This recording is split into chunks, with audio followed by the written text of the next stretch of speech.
Hello everyone and welcome to IFLA OLA initiative launch. This event is organized by IFLA Working Group on Agriculture and Landscape. We have very distinguished speakers from around the world. Our session is going to last around 2 hours or 2 hours and a half. First, we have people from IFLA International just to open the session. Then we have very distinguished keynote speakers. We have Carlos Steinitz, we have Joshua Zoinert, and Alberto Gianni, who will talk about different issues about landscape and agriculture. Then we have a panel of actually members of the IFLA Agriculture and Landscape Committee from different regions. All 5 regions will have some remarks about this issue of contribution of landscape architecture into sustainable food production. Then Carlos will have the closing remarks, and this will be the whole layout of our launch event today. It is for me a great pleasure to welcome you to the IFLA OLA Initiative Launch online seminar on behalf of IFLA International and its Global Working Group on Agriculture and Landscape. Thank you to each and every one of you for being here with us today. We are also very pleased to be able to welcome our distinguished participants and keynote speakers who join us for this event. Our Global Working Group on Agriculture and Landscape is made by representatives of all IFLA regions.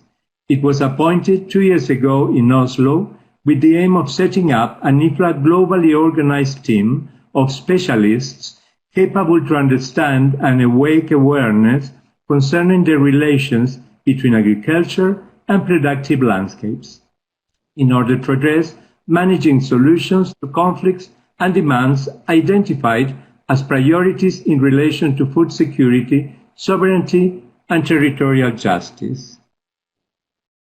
In scientific and professional thinking and debates on landscape architecture, the issue of agricultural landscape is gaining prominence not only because of the integration of food production systems, but also because of its impact on human activity, on land, the environment, and civil society.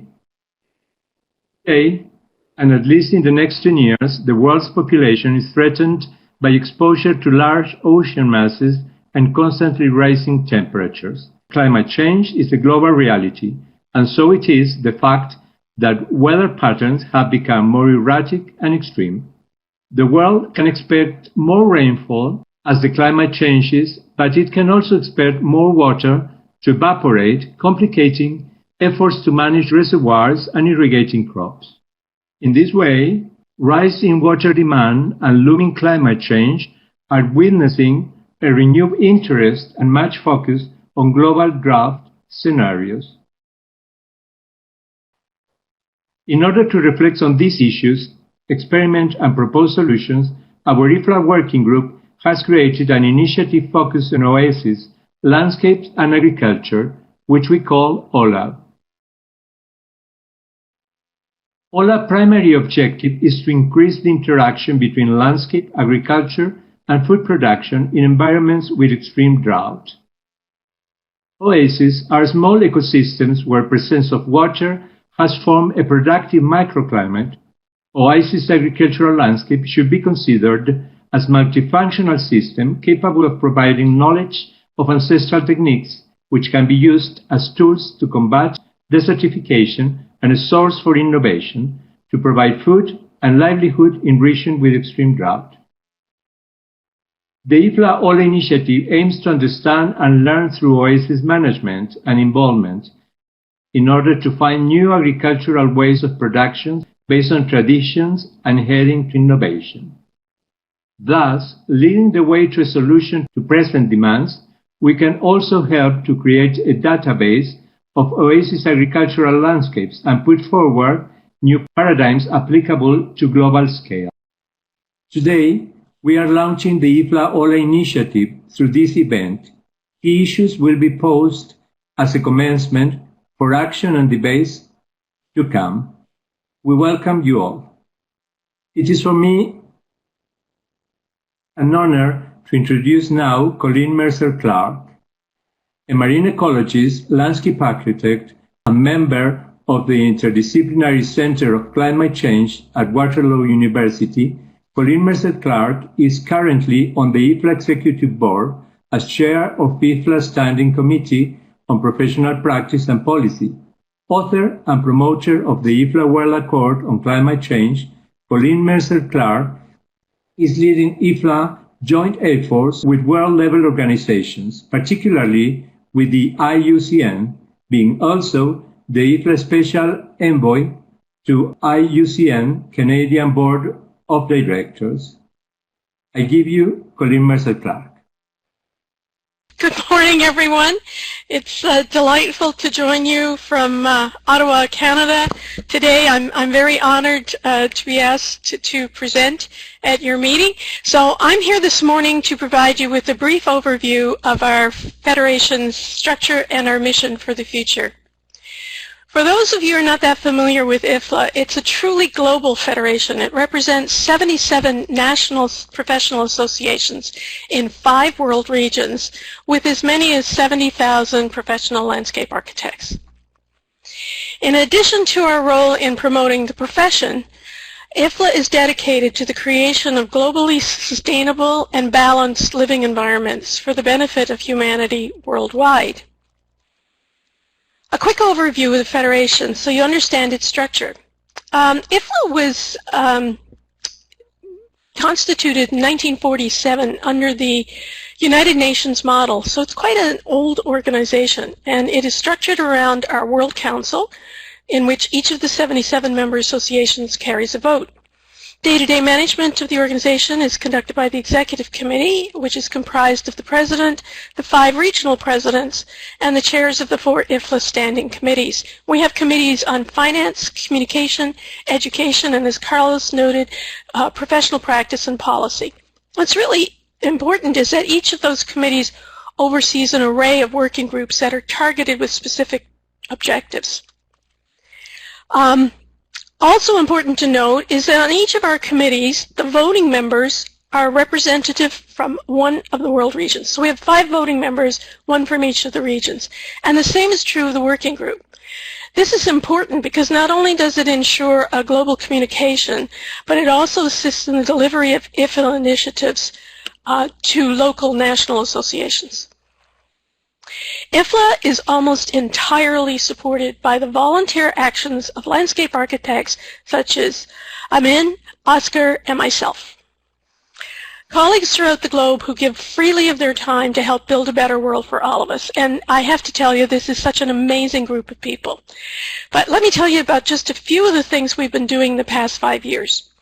Internationally, IFLA identified a series of global issues that are of immediate importance to our profession. Most of these issues are indelibly linked to each other. All of them are linked to the sustainability of ecosystems that provide needed services to society, including, of course, basic services such as food and water. So what are we doing? In 2017, the IFLA World Council ratified a global accord on adaptation for a changing world. This simple document linked 3 important principles, ones we all know about, but we linked them to guide practice in planning and design for our future, for the 21st century. Be resilient, be transformative, be sustainable. Then in 2019, the World Council committed IFLA to advancing progress on the 14 goals of the United Nations Sustainability Program. These are the goals that are providing the blueprint for creating that better world. Also in 2019, the World Council declared a climate and biodiversity emergency, recognizing the escalating crisis as ecosystems throughout the world deteriorate, habitats are declining, and species are lost forever. The 2019 declaration also recognized that the stresses placed on the natural world by human society are only made worse as the planet warms. Climates change, and severe weather impacts every corner of our tiny globe. This declaration affirms IFLA's commitment to a significant long-term shift in thinking, behavior, and in policy and practice. In 2020, the World Council continued on its path and endorsed a declaration strengthening our profession's focus on sustaining ecological and community health. IFLA again challenged our profession to promote understanding of the interdependence of natural and built environments, of our reliance on ecosystems and those food, water, transportation services, shelter, and of the opportunities sustainability offers in securing prosperity for society and for nature. Some of our newer initiatives that we're embarking on, as Carlos noted, IFLA, through its membership in the in the International Union for the Conservation of Nature, the IUCN, we joined in 2019. And we're moving now to support major IUCN programs and initiatives, and I'll just focus on one here this morning, such as the increasing focus on the benefits embedded in nature-based solutions. Nature-based solutions ensure that planning and design for resilience partners natural assets with built infrastructure, and this ensures that the greatest benefits are accrued to both at the lowest possible cost. Our partnering with the IUCN is immensely important because their initiatives on agriculture, on urban design and development, on communication, on indigenous issues are also those issues that are dear to our hearts, and we can move forward with significant science-based support for our activities. Our work on nature-based solutions is critically important. Members of the IUCN have recognized that landscape architects are at the front lines of decision-making and are in the best possible position to advance nature-based solutions and to hold the criteria for these initiatives to the UN definition and to the UN standards. Another new initiative has been this creation of the IFLA Working Group on Agricultural Landscapes, which reaffirms the commitment of our profession to agriculture as an integral part of the world's ecosystems. The Oasis Landscape and Agricultural Initiative has its real beginnings today, and I thank you all for being part of this discussion. In the coming months, IFLA will be embarking on additional ambitious projects, and we have a couple of great announcements that are coming out in the next few weeks. We will need help because we're all volunteers. We will need your help. Our profession has much to contribute to important dialogues and decisions that are taking place throughout the world, and these are taking place to determine the future of our world. I wish you well in your discussions today, and I encourage you all to look within yourselves and then to do just that little bit more. And I also encourage you to attend the upcoming IFLA World Council and the IFLA World Congress, coming to you online in just a few weeks from Penang, Malaysia. Sitting as an observer for the World Council is open to all, so please come and learn more about your federation. Thanks, everybody, and have a great day.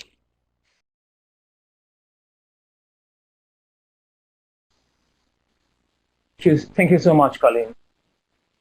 So speaking of scale, I believe that the best person who can talk about large-scale landscape design is Professor Carl Steinitz.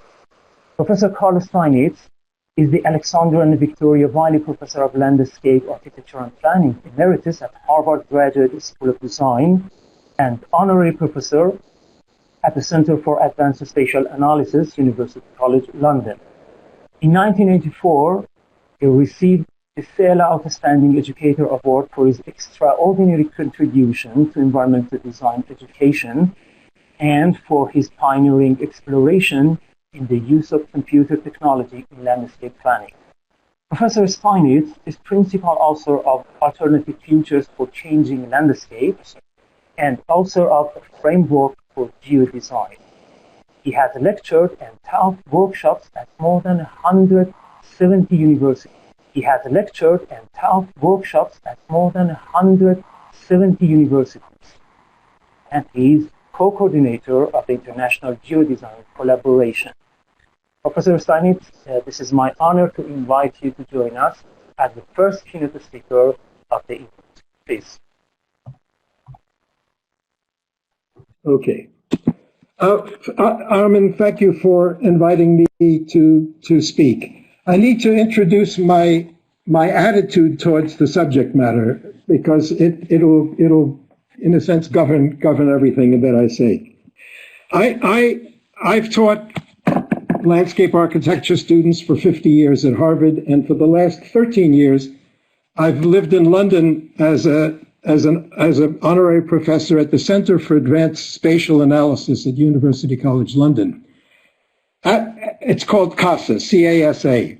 And for many, many years, I've really wanted to deal with the design intentional change, the intentional change of landscapes.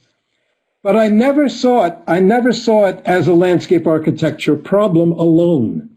I always saw it as a collaborative problem. And as a result, for 50 years, for many of those years, I was the only one at the Graduate School of Design who taught a single project with students from across the whole school. And I even then thought there was too few students for the diversity of things that really had to be done. And so I'm going to give a talk about what we've been doing in the past years. And it's basically looking at the necessary intentional change of the landscape, but not from the perspective of a single profession. And I have great respect for my colleagues in landscape architecture who do work in a single profession. But I actually do not believe that that's the answer for the complexity of the issues that our students and colleagues will face in their lifetimes, not in my lifetime, but in the lifetime of the students who are in school right now. And I really think that part of the problem is that we're not being taught how to make designs in a collaborative manner. And if I don't know enough, and I know that I don't know enough, how could we possibly believe that our students and colleagues know enough? And frankly, the older that we are, the more we understand that. And the more experience we have, the more we actually collaborate. The more experience we have, the more we know and actually collaborate. But our students aren't taught that way. They're taught for their first jobs, not for their fifth jobs when they're in charge. And I think that that's wrong. And I think that the problem lies in the universities. And so I and several of my colleagues, and now many of my colleagues, have tried to change the education across relevant fields to the landscape so that they actually learn from a very early time the needs for collaboration and how to do it to make a design that is not one person's work, but many people's work. And that's a process that has to be led. And frankly, in my experience, the people who are best educated to lead it are landscape architects. But they don't know that. And they're not taught in that manner. And that guides what I want to say to this group, because this group is very influential. I've spoken quite a few times to international IFLA meetings. And most of the senior people understand this. Most of the students do not understand it. This is the real problem. The real problem is the whole world. And the things that are going to happen, likely, in the generation that's now beginning to study, between now and, let's say, 50 years from now, 30, 50, 70, 80, 90, 100 years from now. And this is a problem that can't be solved with one perspective. It's impossible. It's too complicated, too contentious, and too difficult. The image on the right side is a word cloud from a book which we wrote last year about these issues. And the size of the word in this diagram is the frequency with which that word appeared in the book. And the number 1 was future, and the number 2 was landscape. The number 3 was development. The number 4 was adaptation. But when you start looking, you'll see all kinds of things. And we have to know a little bit about all of them in order to work on any one of them. And that's not what we're teaching. This is a map from a study by Winkler et al.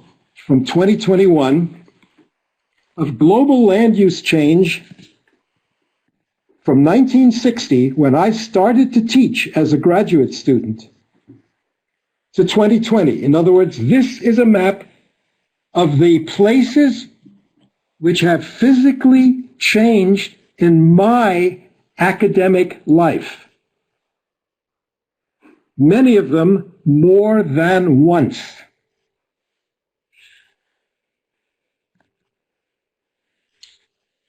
These are the four most important things that can be expected to influence the landscape in the next 50 years. All from serious global studies.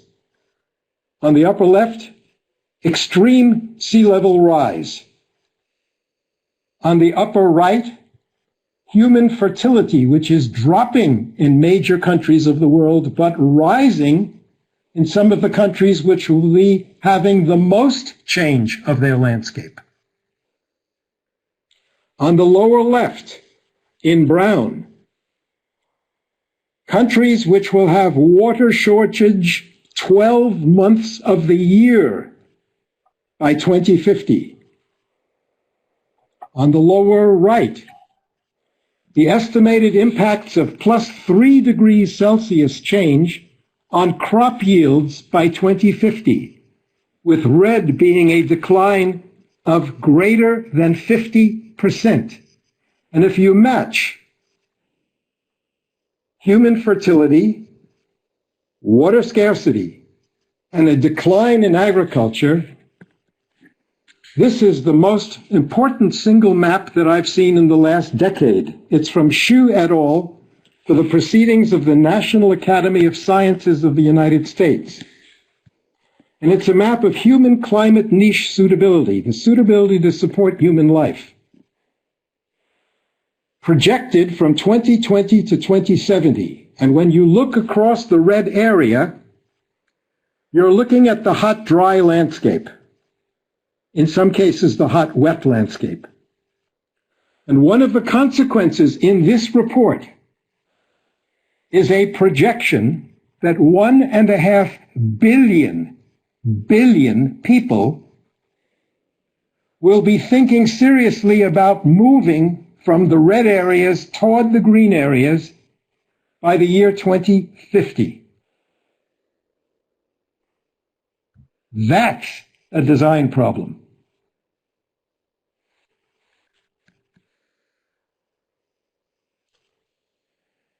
It's a design problem which has to be looked at across scale. And we're not very good at studying design problems that must be looked at across scale. And that scale has to be from the most local to the most global, to the most local, to the most global, to the most global, to the most local.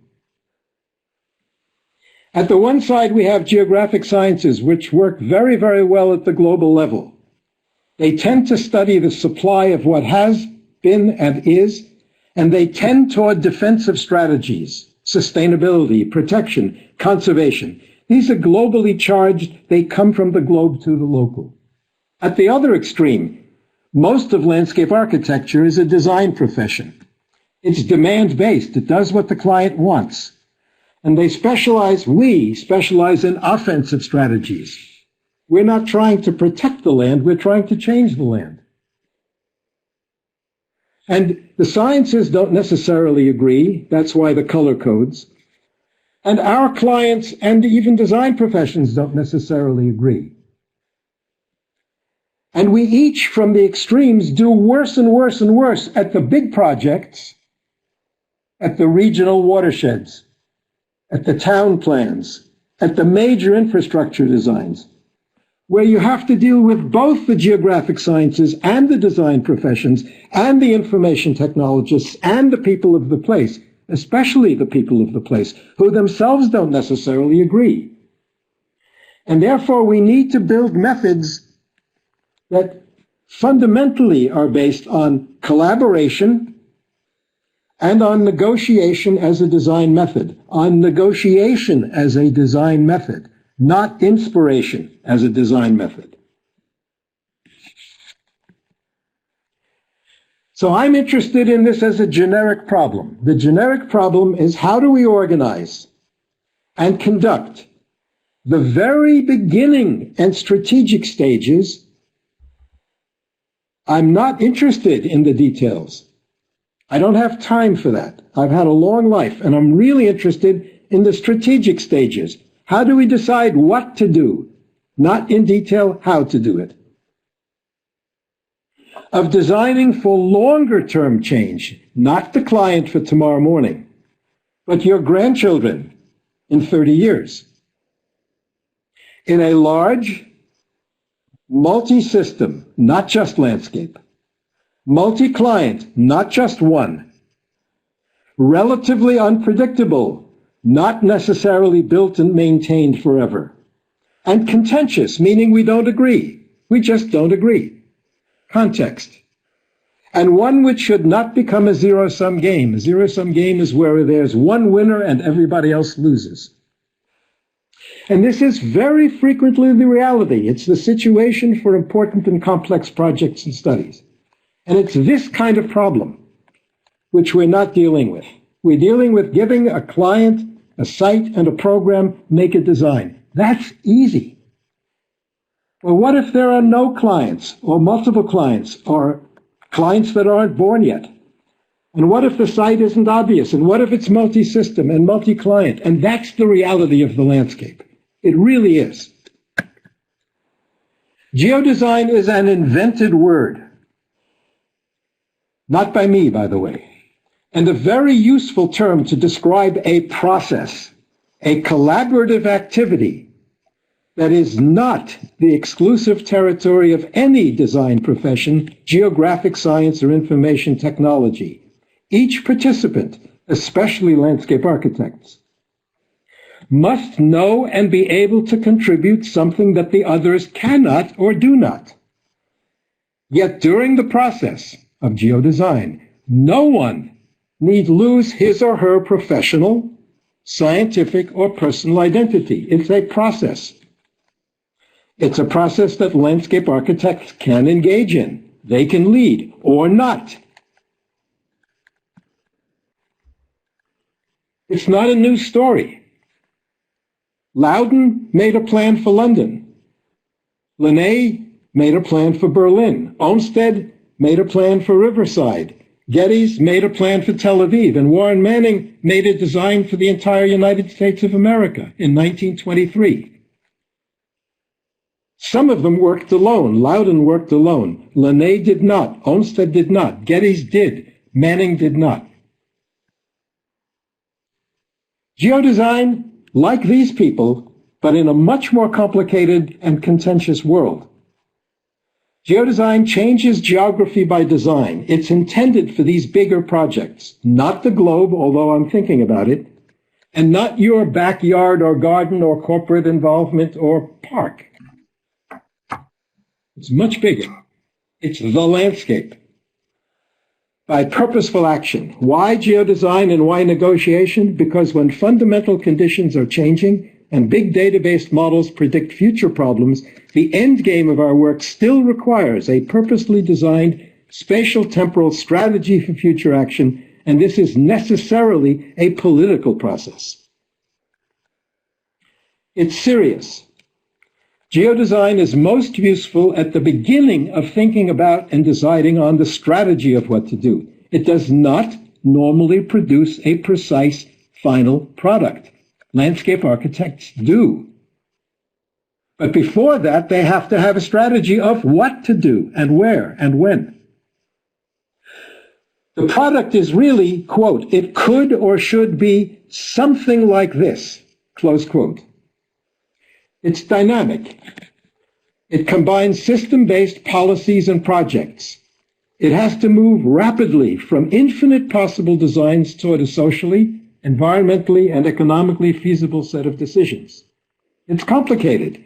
There are multiple systems and geographic scopes and uncertainties. The methods should fit the context. The technical support needs to be flexible, iterative, transparent, and rapid. Really rapid. It's collaborative. The natural language of geodesign must be easily understood by all.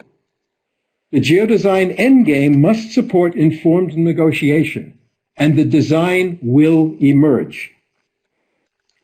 I've taught collaboratively for 50 years, more than that actually, and run many projects.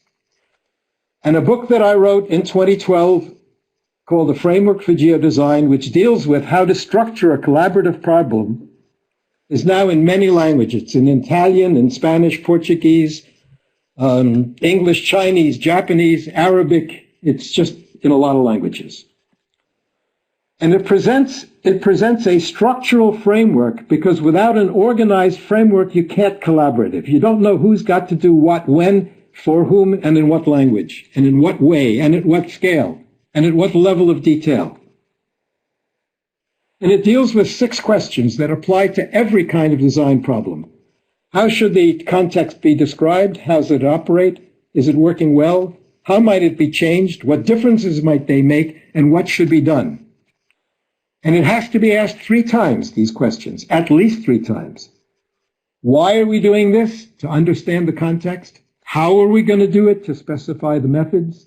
And what, where, and when is our design. And we may have to change scale. We may have to feed back. And there's a workflow involved with that. It's an organized workflow. And it can be taught really easily. And it's based upon linking diagrams of policies and projects. It's basically overlaying ideas on top of each other. Things that were, techniques that were invented in the early part of the 20th century, when light tables and translucent materials were invented. By the way, in the Olmsted office. But now it's digital. And we have very simple computer programs that are easy to learn that can manage the entire workflow. One of them is called Geodesign Hub, designed by Rishi Balal, who is a doctoral student of mine at University College London. It's been used hundreds of times by now.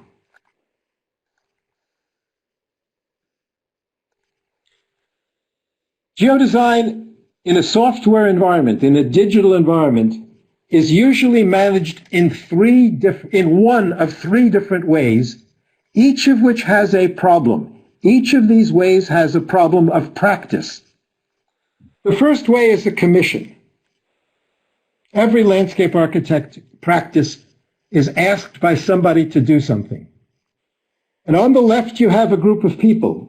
You may call that a state legislature, a municipal council, a corporate board. It could be whoever the client is. It could be a family with 4 children, a mother and a father, all of whom have different ideas. That's why they're color-coded. And they each have somewhat different rank orders of priorities. They have these systems that have to be accommodated. But they're each in different orders of priority. And they each have different requirements. And somebody is selected to make a design. And it's influenced by this person, by the green person. And that green person has his or her ideas. And so this group of people, a designer, some scientists, some information people, a collaborative group, a company, let's say, or an office, a ministry, they have to start meeting with all of these people and getting their ideas and building a design. But they're building it maybe through 40 meetings, 50 meetings in a serial manner. And they tend not to go back to the first person, but they build it up. And eventually they present it to that same group. And something goes wrong, because this person realizes that he hasn't been asked. And these people realize that they've got other ideas on what they should do. And so this is a process which frequently fails. It frequently fails, and something goes wrong. Another way of doing it is a competition, where each of these gets their own group to make a design. And these groups are all in separate places. They don't share. They don't share. This could be one large company, like EDOR, and not EDOR, AECOM, or ARIPS, or somebody. Or it could be 2 different ministries or 3 different ministries in a government. And all of them then present. And by seeing all of these designs, what goes wrong frequently is that they'll decide to pick this one, but they've seen this one, and this one, and they like parts of it. So they actually negotiate the final design by saying to this guy or this group, look what they did, take that. Look what they did, take that. And they actually make their own design. The third method is geodesign with a collaborative negotiation, where these people still disagree. They still have different priorities. They still have different ideas. But they all work together in one location and probably in one intense workshop.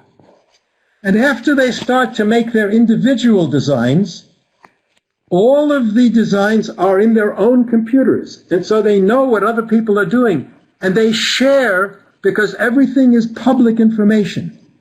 And so these people take this design from these people and change their design. And they borrow. And eventually, the same group of people negotiates in a formal structure the final design, and the design emerges by seeing everybody's ideas and taking the ones that people tend to agree are good ideas. And that's the way I teach people to work. And it's very difficult. In 2018, 3 years ago, Tom Fisher, at that time the dean of the design school at Minnesota, and Brian Orland, who was the very first professor of design ever at the University of Georgia, and I decided to start the International Geodesign Collaboration. And we did it by word of mouth. There was no advertising. In 3 months, we had 90 universities, basically from our former students and their former students. And now, in 2021, we actually, I should change this design, this slide. We have 260 university-based teams in 59 countries with 130 completed geodesign studies. And we have the weakest representation across the hot, dry zone in the area that's going to be affected the most in the next 30 years by climate change. Which is one reason why I'm very happy to speak to this audience. I invite any of you to join us. This collaboration has agreed that their studies will have the same language. We've agreed that these are the color codes that we would use for the major systems in landscape change. Water infrastructure, agriculture, green infrastructure, energy, transport, commerce. Agriculture is a business. Institutions which have to manage it, housing, and to subdivide that with these colors internationally. That all of our studies would be based upon square areas, inside of which could be political areas or watersheds, but that every study area would have a context for its geographic responsibility.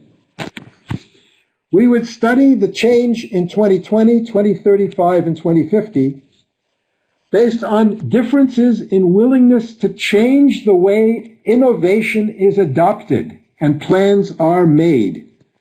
And we would evaluate our designs by the United Nations Sustainable Development Goals.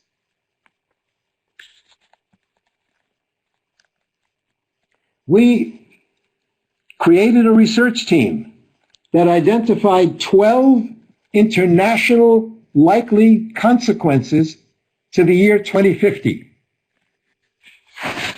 Population will continue to grow. It'll grow older. It'll be in urban areas. Pollution concerns will intensify. Food production will increase. Pressure will increase. Fresh water will become more scarce. The global economy will double, fastest in emerging markets. Temperatures will rise. Variability will increase. Sea levels will rise. Energy will be transformed. Transportation will be automated, and the built environment will be more networked and smarter. We identified 156 innovations that were likely to happen by the year 2050 across these systems. All of them as PowerPoint slides are available on the website of the collaboration, open to use by anybody. Why apply geodesign in a workshop format? To explore strategic possibilities, to know what the questions really are, to identify the central issues, options, and choices, and to know what's really needed and wanted. I'll show you an example. This is a study of alternative futures for Al Ain in Abu Dhabi, the United Arab Emirates. It follows the structure of the collaboration, and it was the Department of Sustainability, which has branches of sustainability, geography, and planning, with a heavy landscape involvement, at the University of the United Arab Emirates, which is in Al Ain. You can see the boundary of the United Arab Emirates and Oman, and this is the study area. The color code is international, and it's a city of almost 1 million people. The most interesting thing is this city of almost 1 million people in 1960 was 7 oases and a fort. 1960. Sheikh Zayed, the founder of Abu Dhabi, came from Al Ain.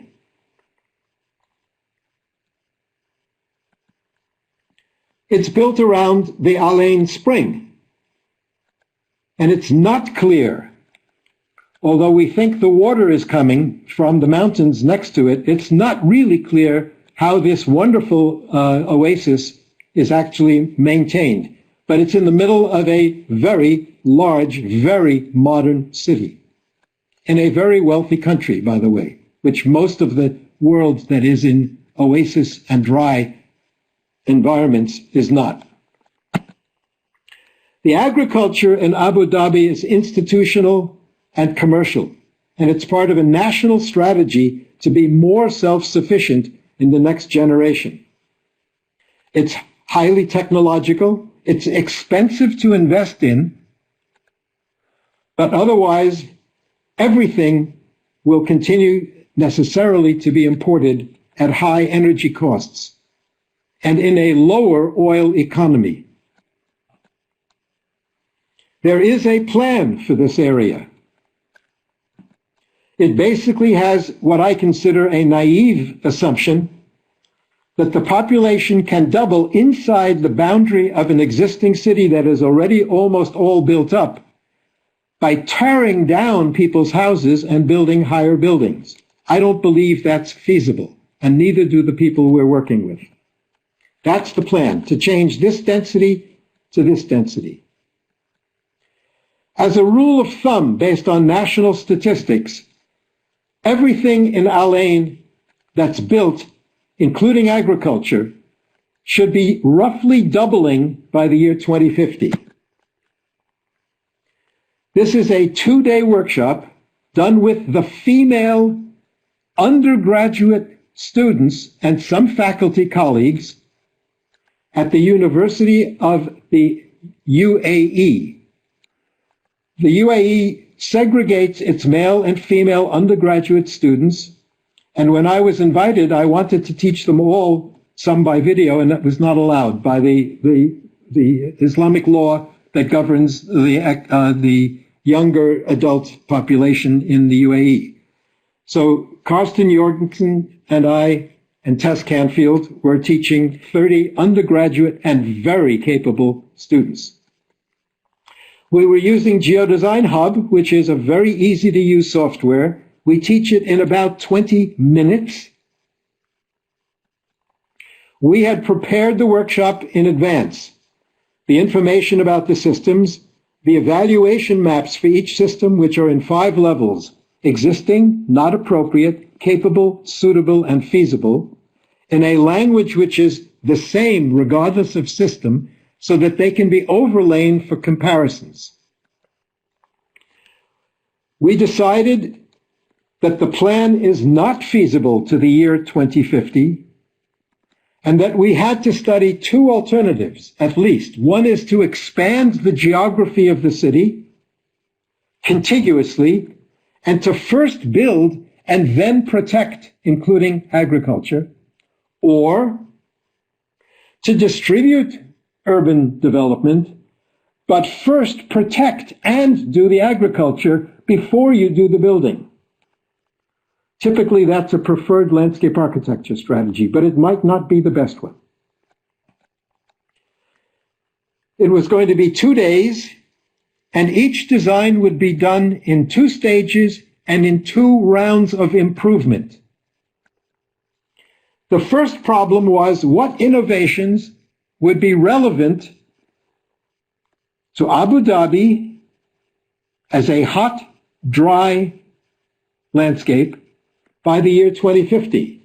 And we put 50 of these slides around the walls. You can see each document on the wall is one innovation for one system. And they were innovations in agriculture, in energy, in transport, in housing, and all kinds of things. And each student had to pick 10. Each student individually had to pick 10. And then we counted how many students picked each system. And we came up with this list. Number 1 was agricultural water conservation best practices, meaning basically greenhouse agriculture, and mixing saline and brackish water with fresh water, including desalinated water. Second was ecological pest management. Third was controlled environment agriculture, CEA. Green urban streets, renewable energy, autonomous vehicles, computer-aided manufacturing, high-density housing, sustainable urban infrastructure, protecting cultural and historic heritage, which is done by law already, but necessarily protect and manage the desert as an asset. So we made our initial evaluations previously, and each of the students had to define projects. They had to say, this is going to be a new diagram, it's a new park, it's public, it's a polygon, it takes 4 years to build, it has an estimated cost of €1 million, and here we have students drawing policies and projects, combining them, and beginning to make eventual designs. So each diagram is color-coded. It has a number. If it's a solid color, it's a project. If it's a dashed, it's a policy. It has a name. It has a cost. It has a time to build. And if you press this button, it becomes part of your design. So putting a policy or a project into a design is pressing a button. It's literally pressing a button. And so we have 6 teams of students deciding which projects were part of their scenario and pressing the buttons and making designs. These were the scenarios. This is the first round. It takes about an hour to make a first design. And we convinced the students that their 4th design would be the best one, not the first one. Most students think their first design is their best design, and they have to defend it. But we've done so many experiments that we know that you shouldn't defend it. You should actually borrow from other people and make your design better. So this is the first design, and this is the last design, all done in 1 day. And on day 2, we started to compare each other's designs and negotiate towards one design. So, in the first day, we made 6 designs. We had the existing one. We had early adopters of innovation and late and non-adopters. Then we carried those to early adopter 2050, late adopter 2050, and non-adopter, people who actually believed that the existing plan could work, which officially the government does. And when we compared these designs to their impact on the UN sustainability goals, it was very clear that the early adopter scheme was the best one. And it had 2 basic principles. 2. The first one was, don't destroy people's houses. It's not energy efficient. You have the money to do it. You have, by the way, in that country, the political power to do it. But it's politically stupid. So don't do it. The second principle is, put the new agriculture where the existing one is, because the infrastructure to provide the water and the energy is there already. Don't spread it around. So you have a very concise development that's linear toward the new agriculture and toward Dubai and the main cities on the coast. Because the movement is this way. It goes this way, east-west. This project took 2 days. It was internationally presented. And it was presented in the same language as my design for the expansion of 1.5 million people to London, which I organized a workshop at University College for. So these two designs, one in the desert and one in a green area, are in the same language, using the same methods and the same evaluation techniques and the same language. And by now we have 130 projects all over the world. Some are urban, some are agricultural, some are watersheds, some are coastal zone areas. And I've been teaching faculty. This is a geodesign workshop last year for African faculty run for IFLA.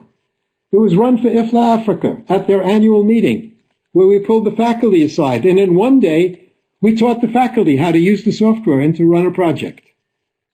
I've been doing this now for years. I'm going to do it again in the fall with Michele internationally. We wrote a book on the first 50 projects, and we learned a lot. First of all, the systems that were studied were different. Green infrastructure was number 1. Water was number 2, as was high-density housing.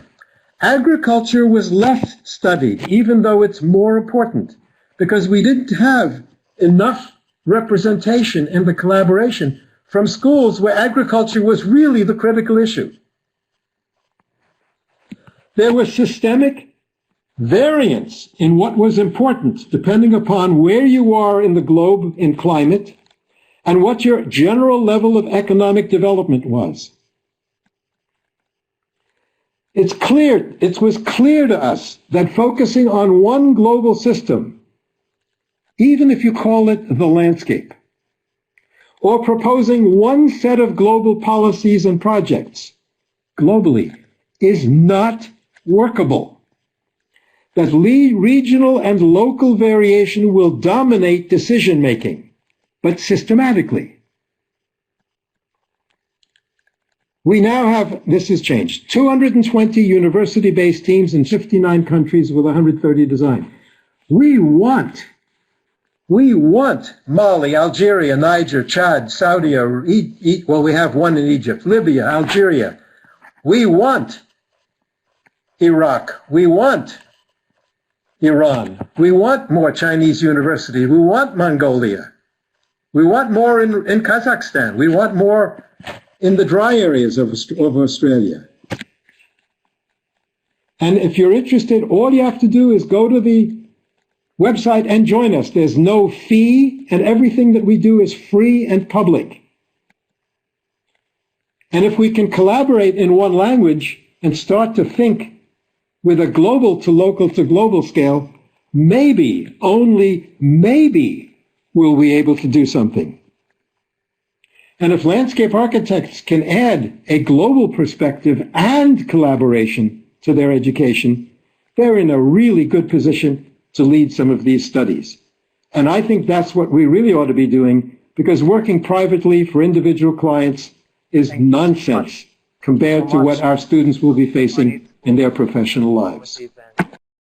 Our next speaker is Dr. Joshua Zoinert, Senior Lecturer at the University of New South Wales in Australia. His academic expertise encompasses scholarly and design research and program management. His teaching experience includes a variety of programs in landscape architecture, urban design and planning, and garden design. His research includes 3 award-winning books. He served as the president of Australian Institute of Landscape Architecture in New South Wales State, and he is a founding member of the award-winning Biocity Design Research Studio. Today, Dr. Zoinert will talk about landscape architecture and food production. And I just told that because of the time difference, Dr. Zoynut has recorded his presentation. Hello everyone, my name's Joshua Zunit. I'm speaking to you from Sydney today, where it's around about midnight, so I've pre-recorded this. It's an absolute pleasure and honour to speak with you today, and I very much look forward to catching up on the presentations and also on the discussion that follows the presentations. So, who am I? So I'm probably here because of the edited volume on the right, talking about predominantly landscape architecture and agriculture and food production systems. But landscape architecture and food production is a topic I've been passionate about. This was my graduating postgrad studio project in 2004, where I looked at a systematic and multifunctional approach to food production in Adelaide parklands. And then later in practice, I got to explore this a little bit further with a speculative project, a smaller area, 50 hectares of Adelaide's parklands, and then also in public domain projects. This is Adelaide's Central Square, where I tried very hard to get food production in that space, which was quite a small component of the public domain compared with other parts of that public domain. Also through, I guess, design research, looking at food systems in Australia and the dynamics of those food systems. Any opportunity like this, I get to bang on my pots and pans about the role and the relationship between landscape architecture and food production. I tend to seize. Academic publishing on landscape architecture and food production. I tend to focus on what I call public landscape, public urban agriculture through the discipline of landscape architecture. I'll talk about that a little bit more as we go through. I'm currently trying to finish a book on Sydney's food landscape. Since Sydney was established in 1788, I've tried to map all the past food landscapes. That's one of the images there on the bottom right. So yes, trying to finish that project off. And I guess I just also wanted to say that, I'm speaking to you from a perspective as an Australian, who our cultural heritage has come through the British. We're very multicultural now, but the systems in place are very sort of British. We're parallels in the USA, Canada, in New Zealand and Australia. So, I just wanted to, I guess, contextualize the way I'm framing this whole discussion based around food production, relates to the cultural systems and governance systems and the legacies of those that are in place today. So for better or worse in that regard. So the talk today is based on Armin's brief to me, essentially. So I took this brief, and what I've done is highlight some keywords here, and I'm going to structure my talk around those keywords. And the first one being long-term food security. So this is sorry to spruik my own wares, so to speak, but this is a topic I've looked at as a chapter in that handbook I mentioned earlier. But what I wanted to do here, rather than that, was to contextualize the concept of food security. And it surprised me over 10 years ago when I looked into it that the standard definition of food security relates around the ability for people to nutritionally receive the amount of calories they need to live a healthy life. Whereas I think sometimes as perhaps as landscape architects or built environment practitioners, we think of more the systemic approach of food production and agriculture and relating to the resources and the ecosystem. So I tend to turn that food supply security. So I think that's a huge, useful distinction to make. There is a chapter in that same volume, that looks at food security through that more traditional definition, which tends to focus, as you can see there with the title, on the developing world. And, you know, so how long-term do we want to talk about when we talk about long-term food security? And, you know, in this book, which you may have come across, you know, you're talking about the history of humankind. Harari characterizes a departure from hunting and gathering as history's biggest fraud, because he characterizes agriculture as leading us into a sort of perpetual trap of no return, where we constantly need to produce food through agricultural systems. You know, there's no sort of turning back from agriculture once we commenced on it as a project. And you know, he's not the only one to talk about this. This older quote, you know, talks about an expand or expire agro-industrial empire. So, you know, there's some emotive terms in there, but I think it's characteristic of when we're talking about long-term food security, we are in this sort of historic legacy, a system, you know, which here I would like to characterize agriculture in terms of the system as it's, you know, generally speaking, agriculture tends to be anthropocentric. It's human-centered, you know, and it can even be egocentric in terms of the individual farmer's perspective, if it is to say, you know, just if they're out for themselves or to make profit. But, you know, most agriculturalists tend to have a notion of contributing to this idea of feeding the world or feeding others. So it tends to be anthropocentric. But again, as you know, we know from over half a century of environmentalism, you know, that's problematic in terms of the Anthropocene, for example, where, you know, human activities have completely reshaped the geological stability of the Earth. And, you know, we've known for decades that we need to be at least more biocentric or ecocentric in terms of our practices. And so how biocentric or ecocentric are our agricultural systems? Well, on the whole, not overly great. There's a really useful chapter in that handbook by Gary Austin that talks about conservation ecology in relation to agriculture, you know, and so that brings up the notions of agroecology or permaculture, where more biocentric and at times ecocentric agricultural system perspectives can come about. And so, look, we can't really talk about food security without talking about the notion of food sovereignty very, very briefly. So again, from the cultural perspective that I'm speaking to you from today, you know, this notion of enclosure of the commons, or basically the ability for citizens to have access to land to grow food. You know, I do not have that. I've had to work so far to earn money to buy land to grow food.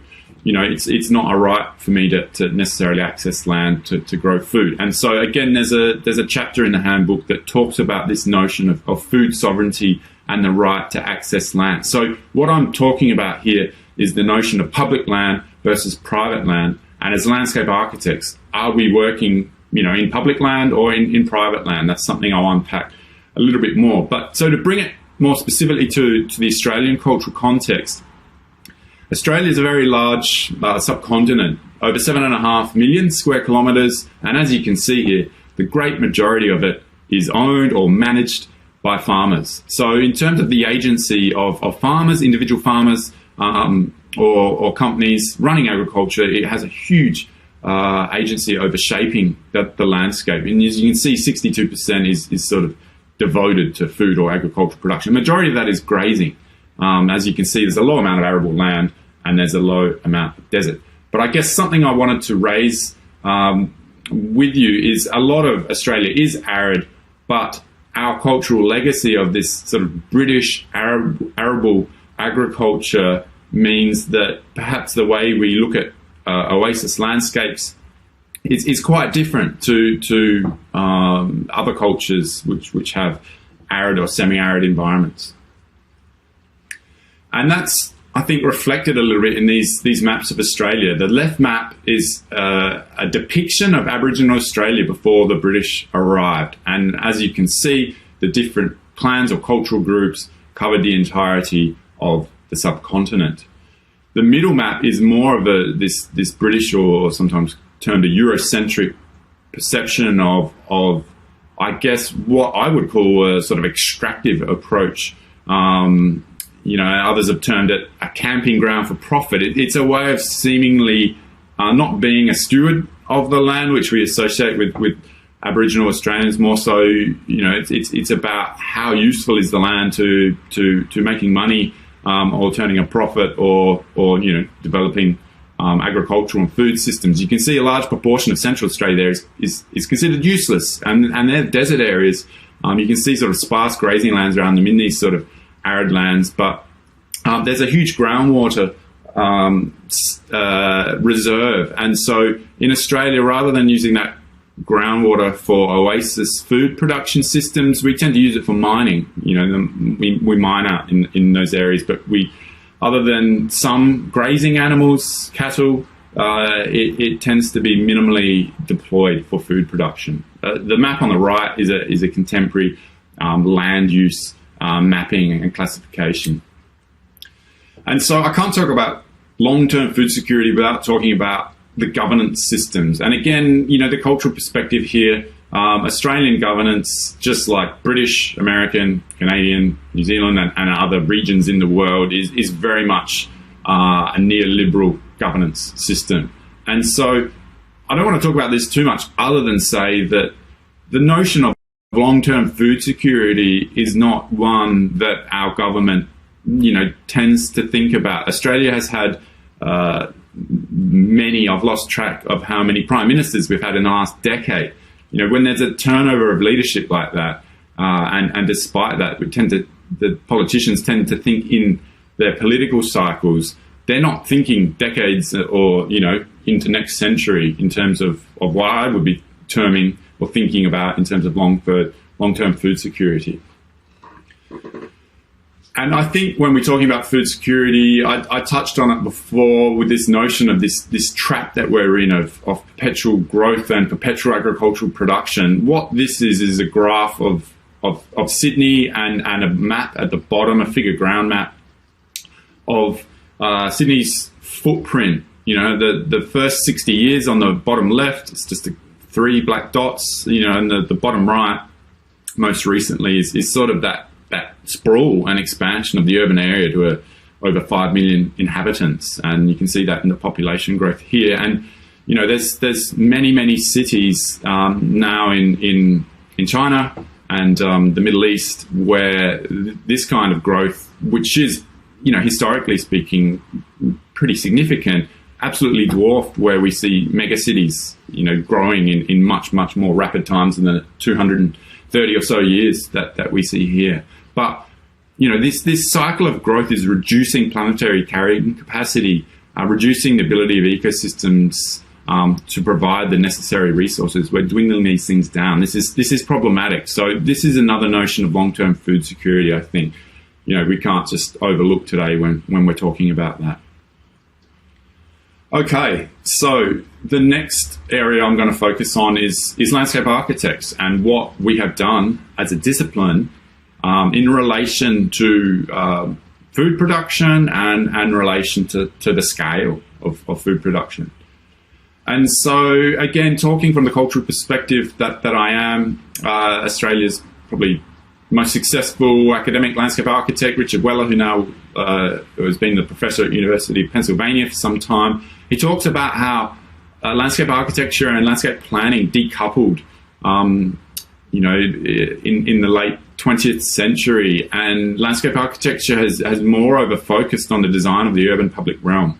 And I know this differs in different cultural contexts, but it's certainly the case in the cultural context that I'm, talking and practicing from. And Billy Fleming there, talks about similar things in the US. And so when we're talking about the urban public domain, we're talking about small sites that are spatially constrained, socially contested, and they're complex. These are difficult sites to work in, when we compare with, say, private land holdings at larger scales in commercial agricultural production. So let's look at some examples. I'm going to start with some smaller ones, and I'm going to move to the larger one. So, this is public initially started as private urban agriculture. This was a site that a private IT firm developed for the well-being of their workers, so they could go out and access nature, sort of notion of a bit more hands-on biophilic design. And this was subsequently donated to the city because it was seen as an asset, some benevolence by that firm. And in that process, my understanding is that the edible component has shifted a bit more to a pollination focus. And so I think that's indicative of the fact that maintaining food or agricultural production landscapes in the public realm is challenging. Maintenance can be one of those challenges. But, this is a small-scale project. And similarly small scale, this is a rooftop. It's a youth center in Chicago. And so similarly, it's a sort of semi-private. I wouldn't call this public space or the public realm. And, it's small scale. It's successful for a range of other initiatives. But this project is certainly the public domain. This is in Madrid. The top photo there is a before shot. It's part of a large undergrounding of a significant road network and turning that into public domain. This is a reference to a former royal orchard and garden. And so what you see in the middle image is a whole lot of fruit trees, spatially arranged in the public realm. So edible public food production, for a medium scale in terms of urban public domain design, but it's still, relatively small scale for actual, if we're talking about agricultural production here. So this is a university campus in China by Turinscape. So university campuses, they're sort of semi-private or semi-public space, and sort of a medium scale. These are rice paddies. Medium scale for public domain design, but again, probably in terms of the scale of rice production, pretty small for agricultural production. And this is a temporary, a pop-up garden as part of the London Architecture Festival in 2010. So very much more temporary for starters, small scale, and it was more about educational events and activities around food production. And this project incorporates food production as a component, but also ornamental gardens. We call these median strip gardens in Australia, but street verge gardens. It's those nature strips, those areas of semi-public, well, they're public space, but where we see often people living in suburban communities gardening and often growing food in these spaces. And they become a sort of grey area. Are they public space? Are they council or municipal owned and operated spaces? This particular project I'm showing to you came up with a strategy on how to manage those, rather than often we see these spaces, these semi-public food production spaces removed by councils in Australia due to risk or concern over litigation. But, individually they're small scale, but on that slightly blurry map there, you can see collectively they start to, accrue some scale. But again, in terms of agricultural production, they're quite small. So a project I showed that I worked on 10 years ago now, this was a speculative project. I guess it's large scale for public domain design at 50 hectares, sort of probably moderate-ish scale for agriculture, again, depending on the cultural context we're talking about here. But it probably, being speculative, how much influence did it actually have? It hasn't been built. And similarly, this was a strategy by Enfield Council in London to create jobs in food production, where there'd been a historic legacy of that, as you can see in the top image there.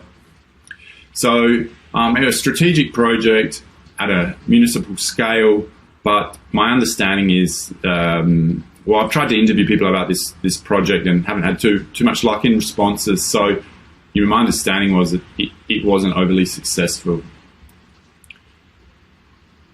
And we can go back to Frank Lloyd Wright's Broadacre City in, stretching beyond landscape architecture here, but this notion of speculative visions for city making and how we can intervene in these. And so, Broadacre City did encompass a food production component, more significantly than a lot of new town or new city visions. Like, Ebenezer Howard's Garden Cities notion certainly did. So it's drawing upon that legacy, and there's been various others. But, it's called the city, but in today's terms, it's probably more a township scale.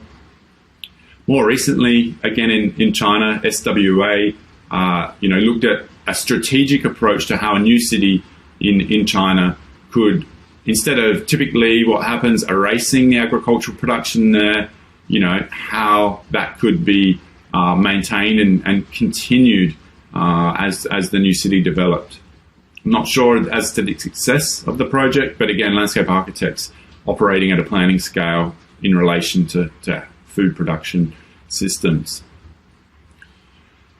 This is from the book by MVRDV Architects, the Dutch architects, and this is what I would term as design research, and it wasn't specifically on agricultural production, but what it did do really well is spatialize the fact that in relation to feeding a certain number of people who live in a particular urban area, agriculture is the most significant spatial component in that process. So, speculative exercise, but at a new city scale, and a very interesting one.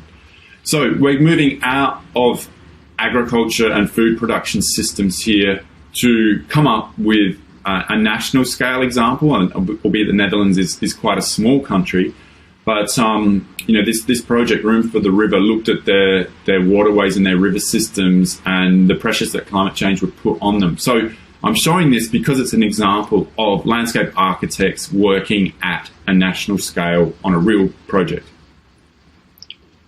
The same landscape architects worked at a city scale in the US. This is New Orleans following Hurricane Katrina, and again, not specifically food related, but landscape architects working strategically at a large scale. And these are two books by Richard Weller, one by Julian Bolletta there, and again, food is a part of these. These looked at projections for population growth and the scenarios that could take place for that population growth to play out. So there's a food component in them, but one is at a city scale of around about 2 million inhabitants and growing, and the other one did look at a national scale. So again, examples of speculative design research, but landscape architects working at large scales. And similarly, not a food component, but Simon Kilbane's project where he looked at the national scale green infrastructure network for Australia. So different nested scales up to a national scale, speculative design research. And then the largest scale we'll look at today is a planetary scale. And so what Richard Weller has developed in his notion of a world park is an expansion of Simon Kilbane's system for Australia. And I would argue it's a sort of intelligent application of a starting point for Edward O. Wilson's notion of locking half the Earth away for the benefit of other species and planetary rebalancing. And so what Weller did was, this notion of a world park is create a north-south and an east-west corridor at a planetary scale to protect and improve biodiversity outcomes. So what we've looked at there is landscape architects working from a small urban scale in the public realm through to a planetary scale and everything in between. So there's certainly precedent for us working at the scale of large agricultural systems. But how well is agriculture integrated and multifunctional in terms of the way it's approached or the way we think of it?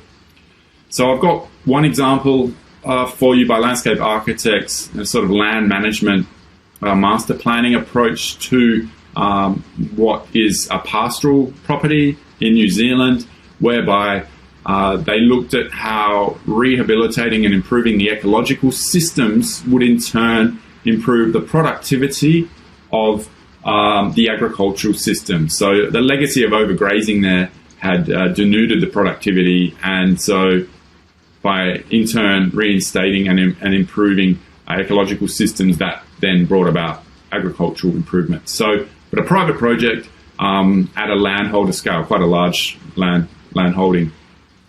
We also see multifunctional integrated systems in James Corner Food Operations, Fresh Kills Park. Being on a landfill, there's no agricultural component to it, but I would certainly argue it is a multifunctional and integrated precedent, at a large public domain, large park scale. We see this kind of thinking in the likes of this speculative project here. This is in the Netherlands. This is a catchment scale, large catchment scale project, a multifunctional approach where food and flooding, removing dikes and seawalls and renaturalizing the river systems and how that would relate to agricultural systems. So there's very much multifunctional and integrated thinking evident in this project, which albeit is speculative. And finally, in relation to multifunctional and integrated projects, this is the city that I'm from, Adelaide. 1836 there is the date the city was established. You can see sort of intact ecological systems on the right. The second image from the left, 1996, when this exercise was conducted, what we see is relatively low density urban and suburban form having reshaped those ecological systems.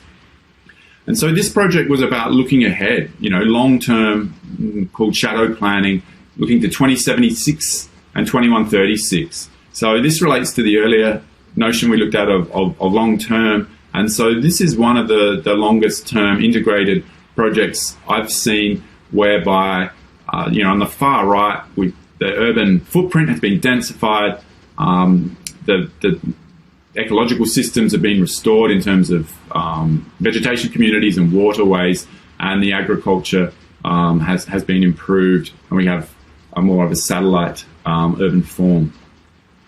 But speculative and at a city scale, but definitely multifunctional and integrated thinking taking place here. So the last notion I want to look at is the notion of design. And so when we talk about design to an agricultural audience, that can be a tough sell. Design, how is design understood outside of the design professions? How do agriculturalists, see design? Do they value it? I think I would argue they value, selling design thinking is more likely than the notion of spatial design or a sort of built outcome. It's design thinking is the value that we can add, and it's this notion of landscape as an activity and a process, rather than an end product as such. So that's something I'm trying to do. I'm looking at future scenarios for Australia's agricultural systems to 2050. And so when I wrote the grant for this project, the audience I wrote it to were landscape architects and designers. Agriculturalists, I highly doubt, would have given me the go-ahead for this grant. So it can be a tough audience to sell what we do as landscape architects to agriculturalists, potentially. Again, certainly in the cultural context I'm coming from. So to summarise, what timeframes are long-term and to whom? Politicians, agriculturalists, or cultural historians. Working in public versus private spaces. Most agriculture is land, again, in the cultural context I'm from, is private. How do we work in this realm? Do we have a track record of it? And what scales are we talking about? The urban public domain is a very small scale compared to agricultural systems or even agricultural properties that are at very large scales. And are factors, are they competing or are they symbiotic? Ecology and agriculture are often competing. Mining and resources in agriculture can be competing. In Australia, native title and British come Australian agriculture, can be competing. How do we trade these off? And, advocacy, research, publishing, how do we reach a wider audience on this topic? Something I think the panel will hopefully talk about and unpack. So that's it from me. Thank you very much for listening, for having me today, and I very much look forward to catching up on the presentations. Thank you very much. I am so honored to introduce our next keynote speaker, who has perfectly integrated scientific and research with professional practice.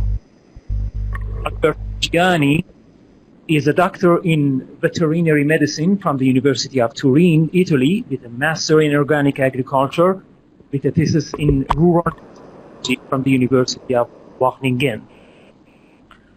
After having worked in Italy, Netherlands, and Kenya, in 2010 he moved to Liberia, where he worked with international humanitarian NGOs like Care International and Action Against Hunger.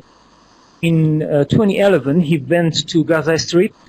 2012, he moved to the Netherlands, when he has spent the next 4 years working for Wageningen University as an expert in sustainable agri-food systems, project manager in the Netherlands, Kenya, Vietnam, Philippines, South Africa, and Bangladesh.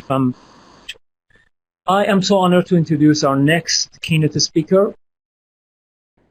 Well, thank you very much, first of all, for this opportunity of sharing a bit of my experience to this very interesting webinar of IFLA. That is a bit out of my normal type of audience, but I will try to do my best to share some experiences, some ideas. So I'm not really from the academia. My experience is more practical, even though I spent some years working for the University of Wageningen, and I was giving courses for professionals on sustainable food systems. So I will start my presentation starting with a bit of history, very little history. So at the beginning, we know we were hunters and gatherers, and then we discover agriculture and livestock, and by doing that, we start controlling the nature instead of just being part of it. People start building settlement, creating social rules, creating linkages with other communities, sometimes good, sometimes bad, like war, enslavement, and start accumulating goods. So we're not only gathering, but accumulating for food security, wealth, and power. And then creating new means of exchange. So from barter trade, we went to the use of currency and controlling space and time. And obviously using planet as an endless resource with all the externalities that we know we are facing now the result. But controlling space and time is particularly interesting for me because with agriculture we didn't have to move to find our food, but we could produce the food in the place where we were. So we start building this settlement and we start changing nature, and I can say that with the starting of agriculture we start also changing the landscapes. So this is a very beautiful example of changing the landscape with agriculture. This is pictures. I think this has been done here now in Tokyo for the Olympic Games. And so you can see by using different type of rice, they managed to do a very beautiful composition of Japanese artists. But nature per se and agriculture, they mix, and often the result is beautiful. It's not only so related about producing food, but also to make beautiful a place. This is a very nice one in Argentina, and this is an ecological farming, a very big one, 3,000 hectares, that also show how agroecology is possible to do in an extensive farm, not only in the small farms. And this is the Netherlands. The Netherlands, why I'm showing this? Because I want to show how the presence of people and agriculture not only change the landscape, but is also recognizable. So many people, if you have been to the Netherlands, looking at this picture, you immediately recognize it. And this happens in many areas of the world. I cannot show you all. And being Italian, I will show you immediately something from my country. And this is the region where I live. And this shows you the big differences in landscape that we have in just one region of Italy. And again, we can recognize where we are just by looking at this picture. So in one place, we know that we are in this area because this a white type of cattle is called Piemontese, and so is recognizable, and you see the landscape behind these small hills, and so you think we are in Piemonte there. And then the other in the middle, we have a type of cow that is called Valdostana, and this is kept in the mountain in the northwestern part of Italy. And the same that is fighting in the picture down there. So by looking at this picture, we know we are in the mountains of Piedmont, close to Valle d'Aosta, where the White Mountain is. When we look at the right picture, we also see a different landscape that is typical of the area of wine in Piemonte. So it's called Monferrato, Alba, the area where there is the best wines in Piemonte, like Barolo, Nebbiolo. So all are related to a certain type of landscape that has been built in sometimes in centuries. And down on the left we can see a rice farm, and this is not so well known, but also Italy is a big producer of rice, and particularly we produce a rice that is part of a particular dish that is called a risotto. So, and also this, by looking at this picture, the type of house, the type of how is kept the water in the rice farm, we can understand where we are. So the humans, by doing agriculture, change the landscape in a way that is recognizable during all the story of agriculture. So I talk a lot about the local product. The local product now, just this is in Italy, we have a lot of different cattle breeds, chicken, sheep, etc. But also for vegetable, we have a big variety. Local products are a result of interaction between local breeds that are kept for ages and the local producer, local culture, the environment, and consumer preferences. And these are now also influenced by local market and external market. This is just an example how the picture that we have seen before are translated in products. These cheeses are only of this region of Italy, are not from all over the world, are only from that region of Italy. The same are these meat products that are only from that region of Italy. And this is a very small fair that is just under my home in Italy once per year. This is honey and bees products, still done only in that region. So food culture is strictly related to the way that we eat. And these are a series of pictures that have been done some time ago that want to show like a normal family in different countries, what they eat. And you see the differences between Italy and Egypt that are Mediterranean countries, and they buy mostly ingredients and then they prepare their own food with ingredients.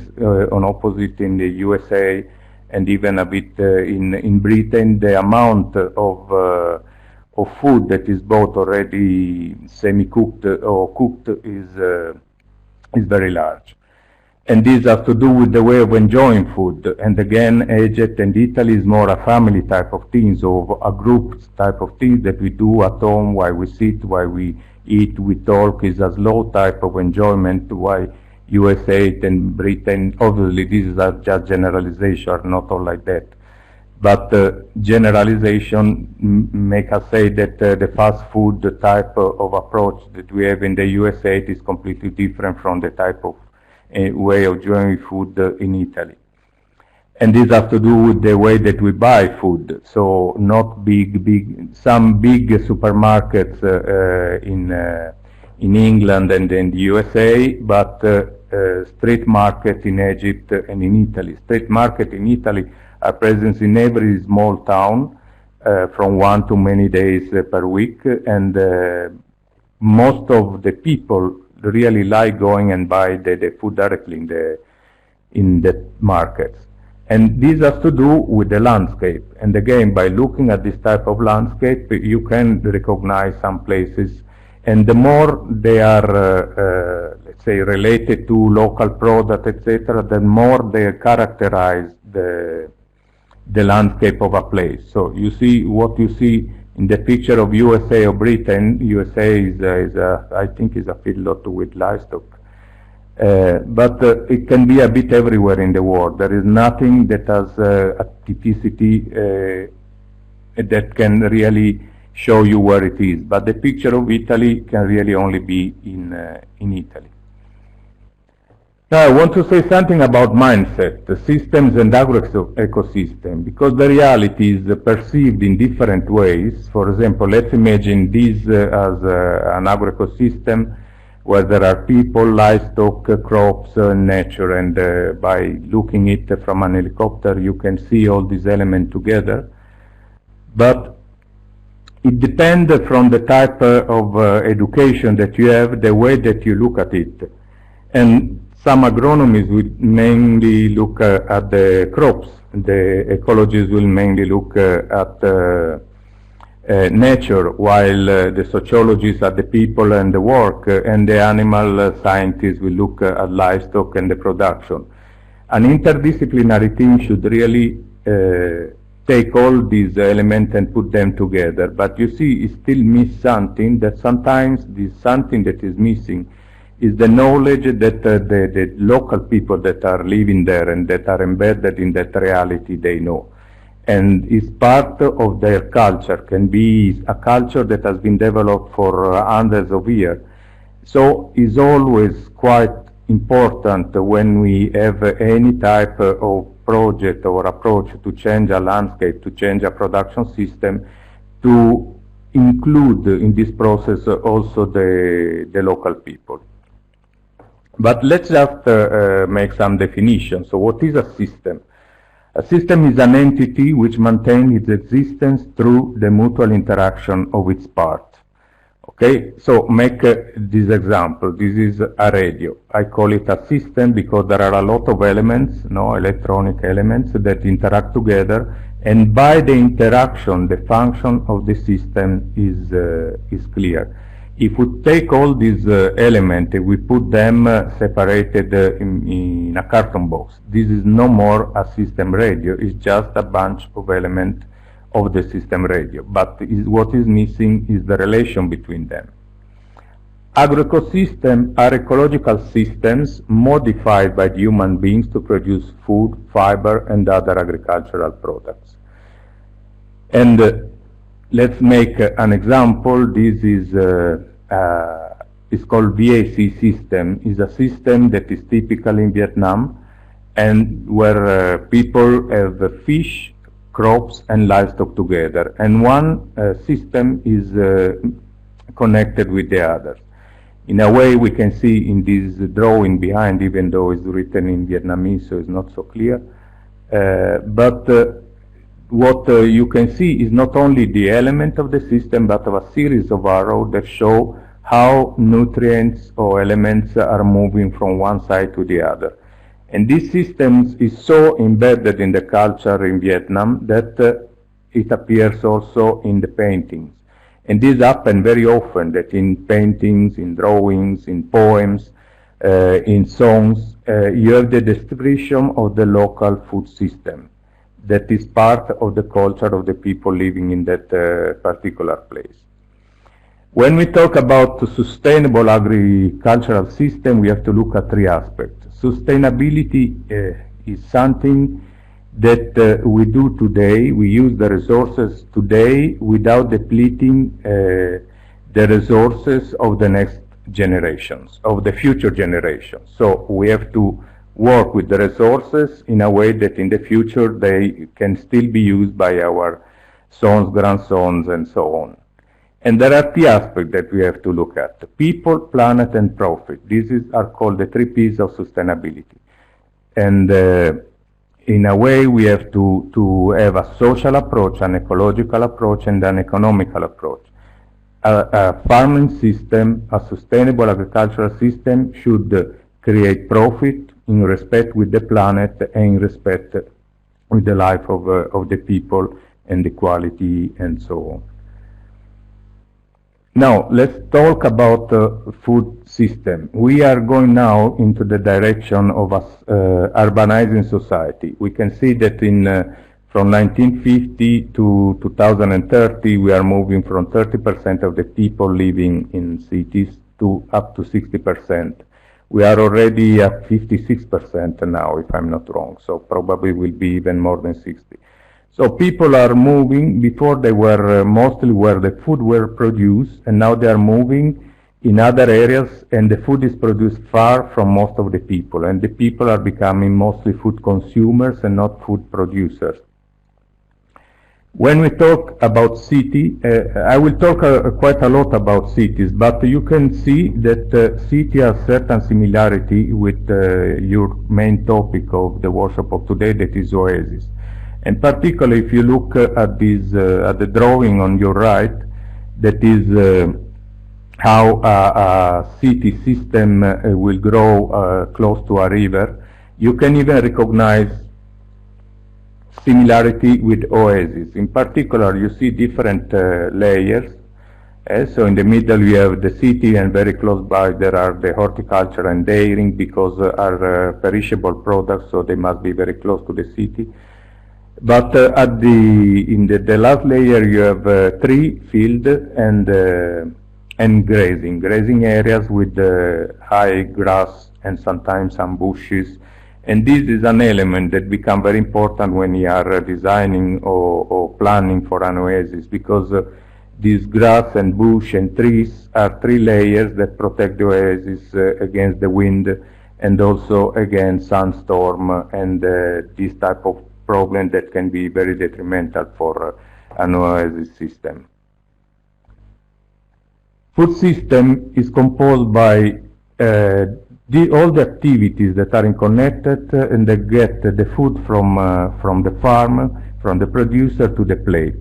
These include growing, processing, preparing, buying, and disposing it.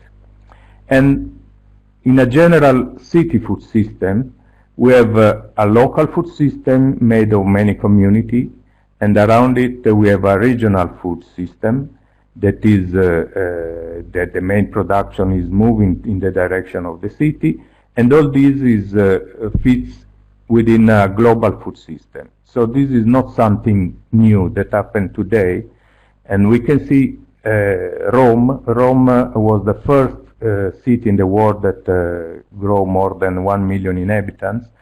This was 300 in 300 AC, and you see they had already a kind of global food system. So a lot of food was produced in Rome or close to Rome in Italy, but a lot was coming from very many different areas.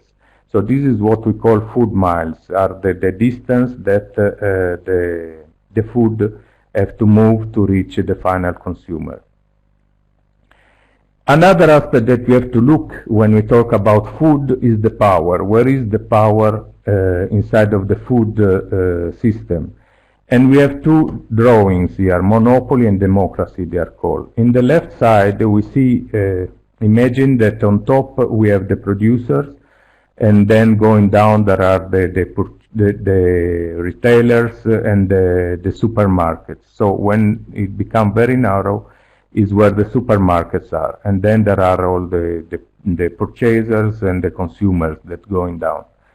What happened? That in that particular area that is so narrow is where there is the power. So the very few supermarket or food distributors actually have more power than the rest of the people along this food distribution chain.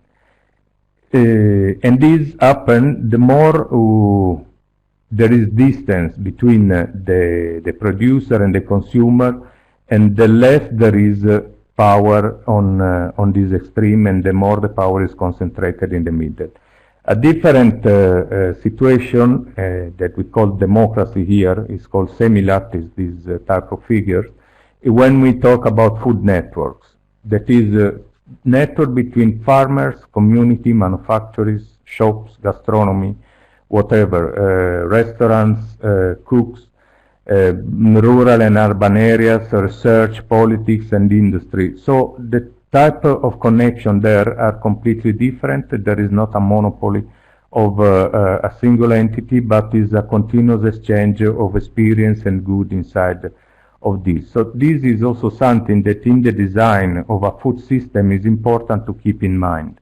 So who will get the power of choosing the prices, of choosing the quality, of choosing the type of food that is sold to the consumers.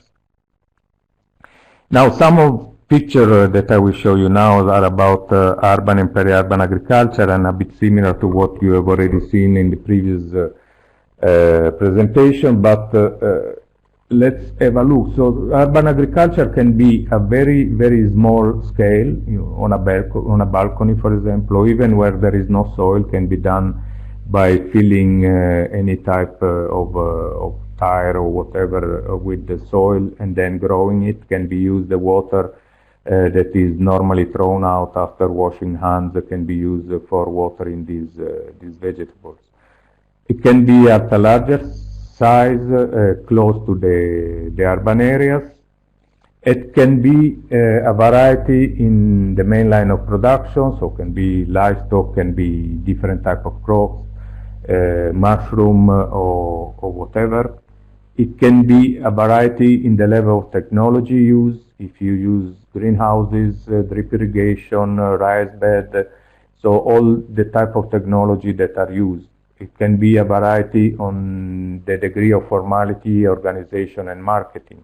This vegetable or whatever can be exchanged with the neighbor, can be sold in the local market, can be sold in package or fresh, can be transformed. So there are so many opportunities. But also, and we have seen also something like this in the previous presentation, it can be communal, so community gardens, where communities share a space and then share also the product.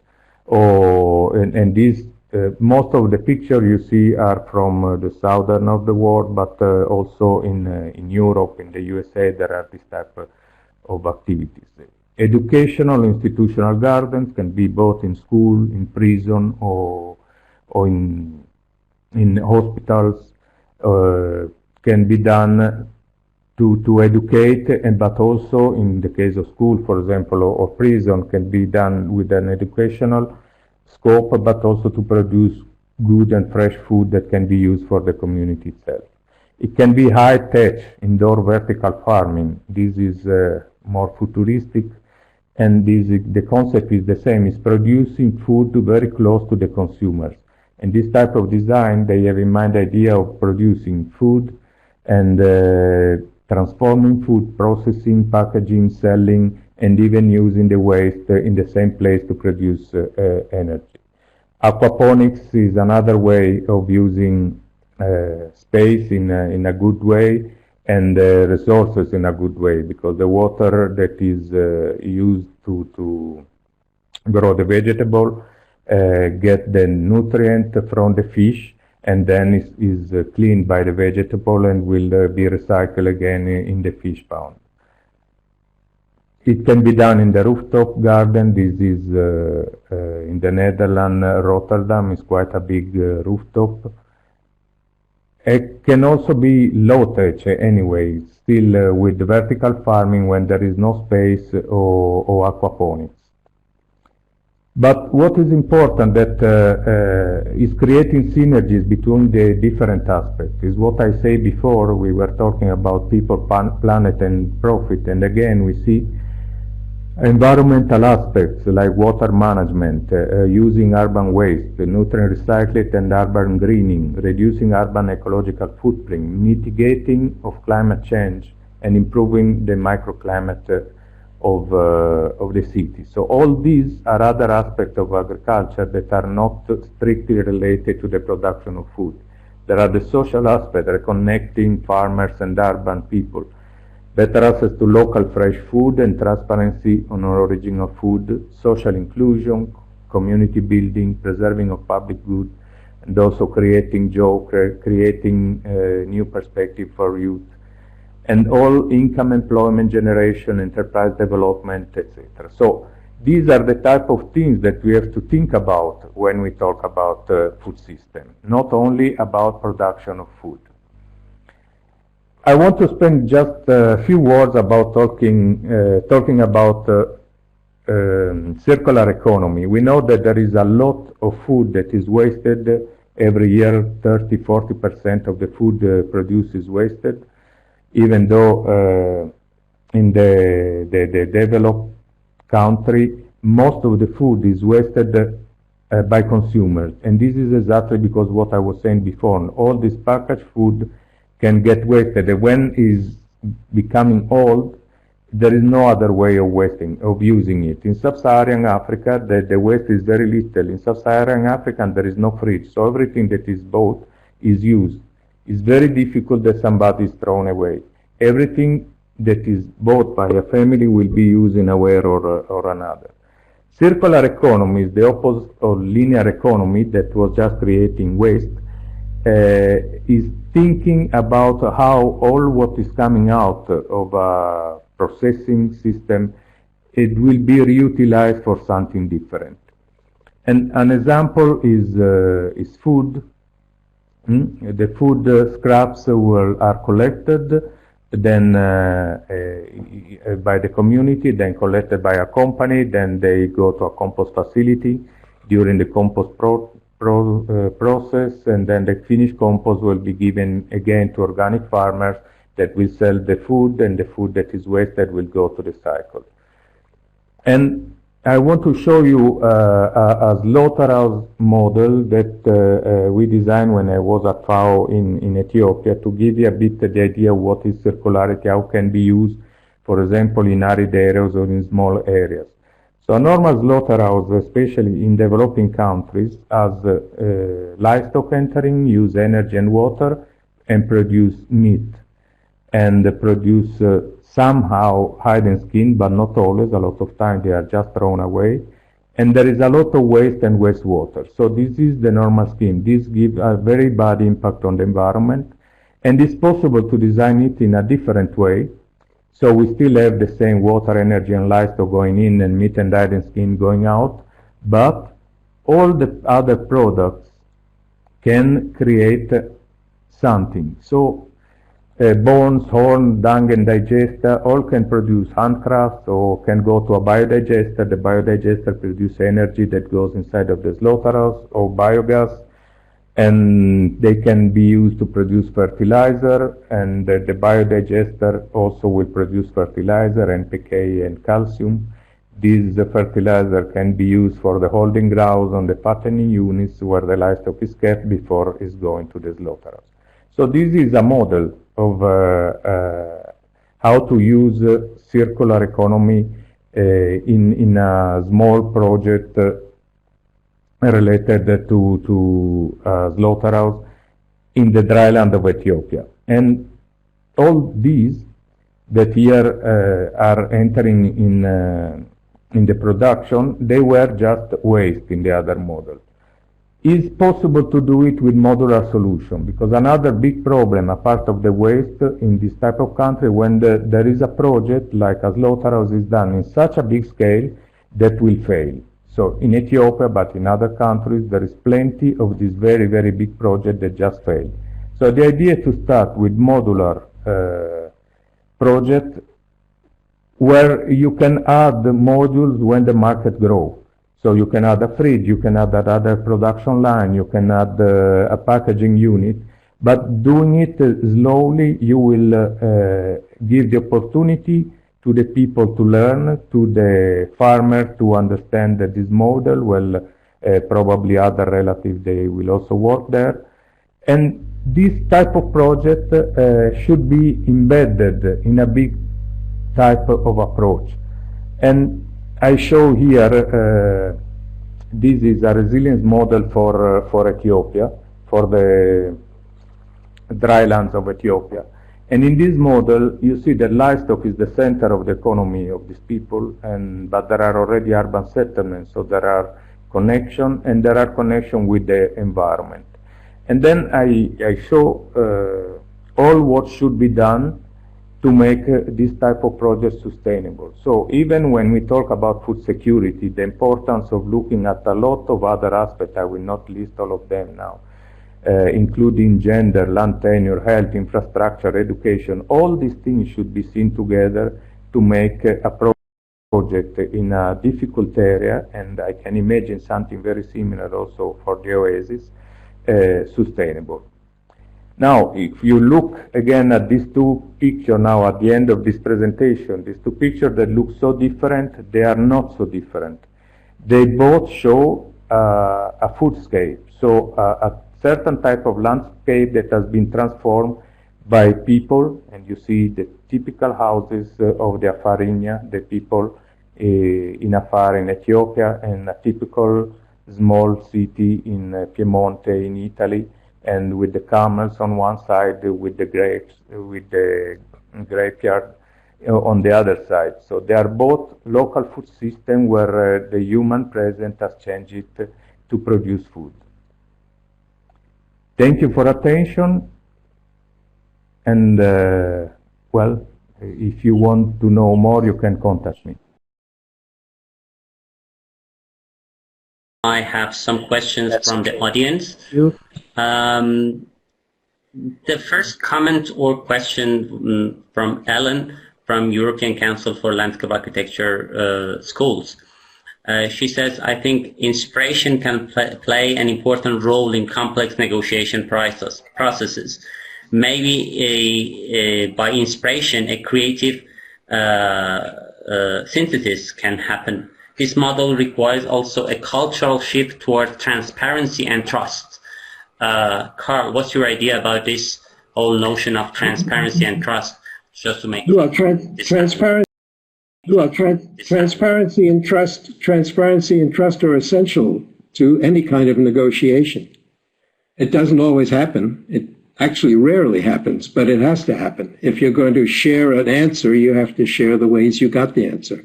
And I'm interested in the way that design gets made.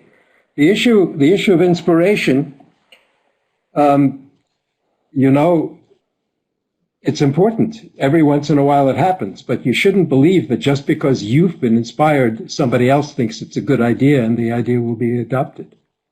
The problem with inspiration and relying on inspiration is inspiration can be a bad idea as well as a good idea.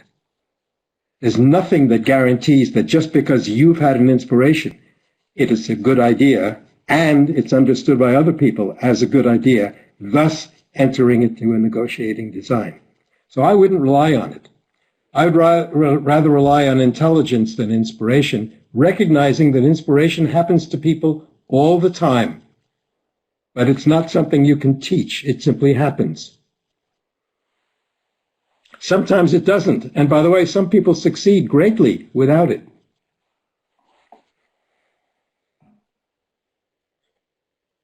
There are a couple of questions from Joshua. I think I'm going to send the questions to Joshua by email and probably ask for answers. But there's another question for Carl.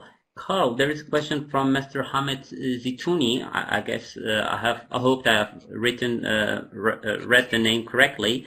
But this is, why do you think most of the countries in dryland areas are not or don't want to join this kind of huge projects? What's they haven't heard about the reasons behind it? Simple as that. We've been going for 3 years. There's no advertising except occasionally I or somebody else will give a talk at a conference. If you're in a university and you want to join the International Geodesign Collaboration, go to the website and join. It's open to every university in the world. The more, the better. Nobody has ever refused anybody. And I think that it's important, and I think it's useful. And the only way to join is to join. But there's no advertising. There's no budget. There's no It's not an institution. It's not founded by a foundation. Wouldn't be a bad idea if it was, but it isn't. It's three people who decided to do something. And now we've got 220 universities sharing a language of their local, regional, and national work. There have been national studies. There's a landscape plan for Slovenia that was done within this system. There have been many, many villages, especially in Italy, by the way, after earthquake. There are very interesting studies out of the University of Torino. There's all kinds of studies. And we're open to anybody joining us. The reason they're not there is they haven't heard about it. And maybe some have heard about it and simply can't do it because of institutional constraints. Maybe they don't like me. I have no idea. I don't know why somebody doesn't do something. I do know that quite a few people have. So far, we've had about 4,000 students and many professionals and many faculty involved in these projects in the last 3 years. We've had 3 conferences, hundreds of people, and quite a few very important projects. Quite a few for governments, including a green infrastructure plan for the oldest suburban part of Sydney, Australia, done by Joshua's university team, who is in the collaboration. I can't explain when somebody doesn't do something. I can explain why somebody does do something. They're interested. They might find it useful. Okay, thank you so much. I have a question. Sorry, I have a question from Alberto. Alberto, repeatedly we hear from industries or from technocrat people that, okay, this organic food production, sustainable food production, they are good, they are nice, but they don't work. You cannot feed people in this way. What do you have, how you answer these people?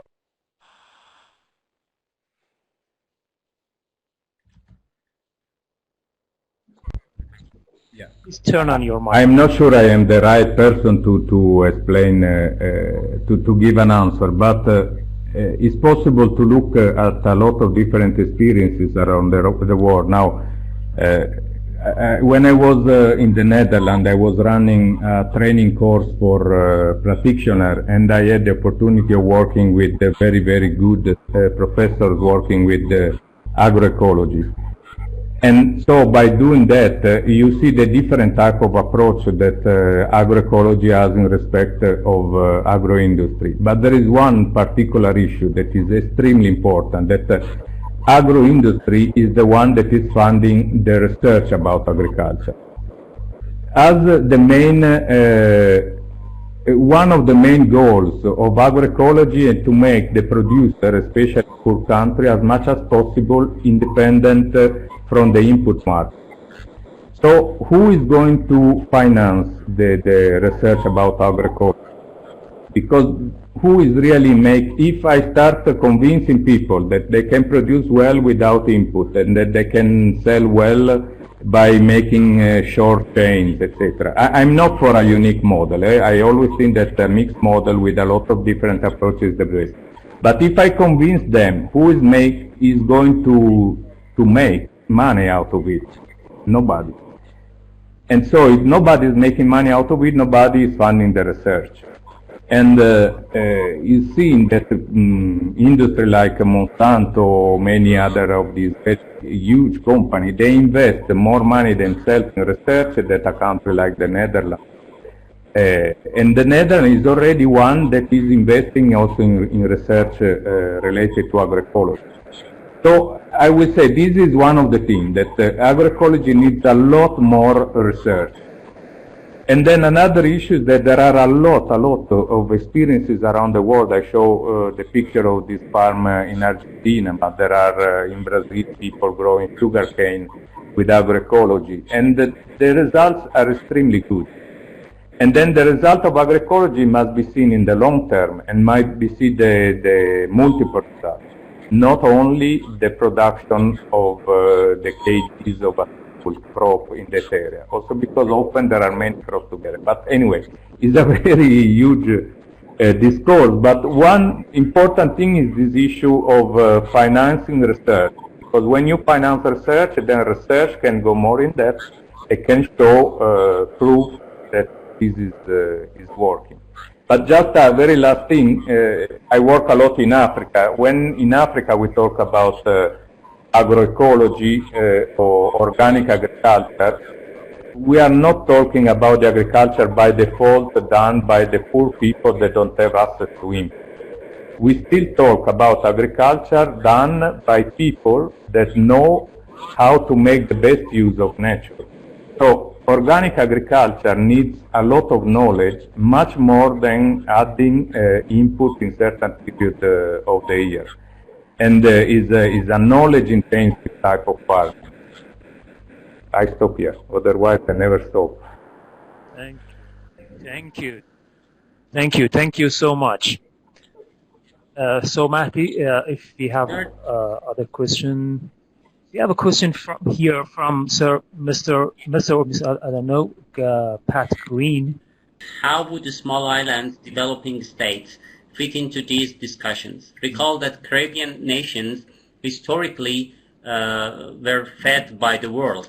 Are these islands considered as oases in terms of being separated from the rest of the world and working, somehow separately?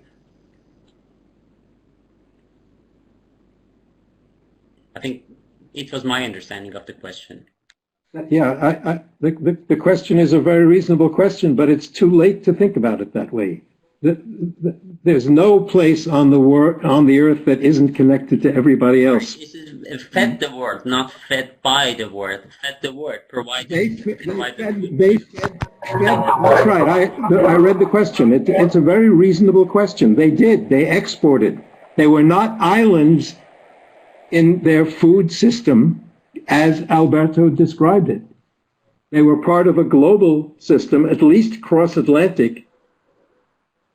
It's not the image of a self-contained, isolated oasis in a desert, which even then brought its salt to someplace else or took its salt from someplace else.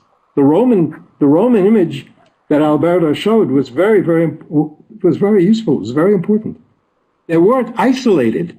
They did import and export. The problem now is, if it's a small island and a high birth rate, they can feed a certain number of people, but they also export people. And what's going to happen in the next generations is some places will survive in their tradition, and some others, many of them, will export people to urban areas which probably can't feed themselves as an island and still have to import from its hinterland or greater. And that's a real problem unless you have things like the Black Plague and other things that kill millions of people. And that's the real problem. Because once we decide we've got that number of people and we're going to have another billion in the next 20 to 30 years, we need global and local solutions, not just local ones, and certainly not just global ones. And how do you get that done in the real world is a very big problem.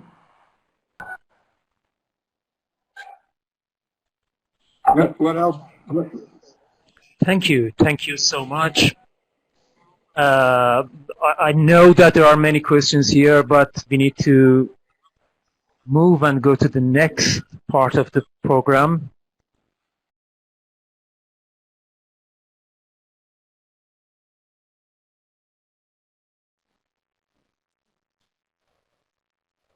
Para enfrentar los desafíos actuales, necesitamos hacer realidad la respuesta del paisaje y así alcanzar nuestro objetivo clave, ¿cuál es?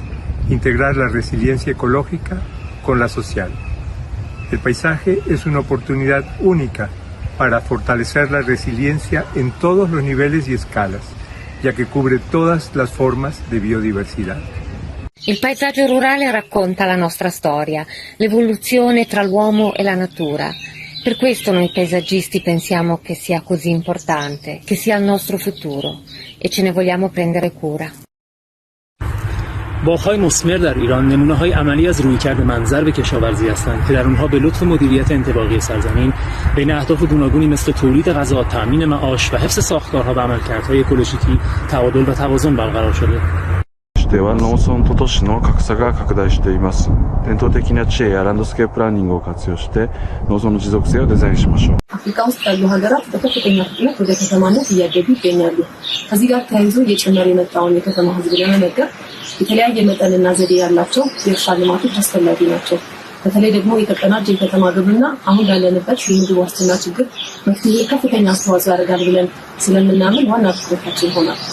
La agricultura de superproducción y generación de commodities debe reorientar sus objetivos hacia la generación de un paisaje habitable, diverso y de valor para las comunidades que lo habitan.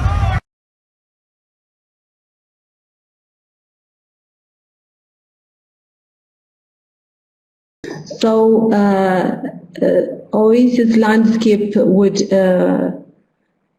answer major questions because we have vast areas of desert in Africa, and maybe we might consider also the urban areas as a desert because of everything is covered by buildings and infrastructure and so on. So how can we bring in this urban agriculture and this permaculture concepts into cities as well as in desert urban rural areas, I mean.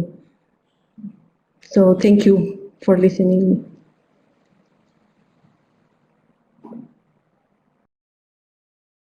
I'm Misato. I'm from the IFLA Asian Pacific region. So thank you very much all speaker today. Japan is almost midnight and I hope every participant enjoys the Olympics Games in Japan too. So today I was very impressed in especially Professor Kao's indication that is necessary to design and planning not only the one perspective but also from the political and the human desire and the possibility of the collaboration. It's very impressive for me. And also, I was shocked the prediction of population change from the world dry nation to the other countries.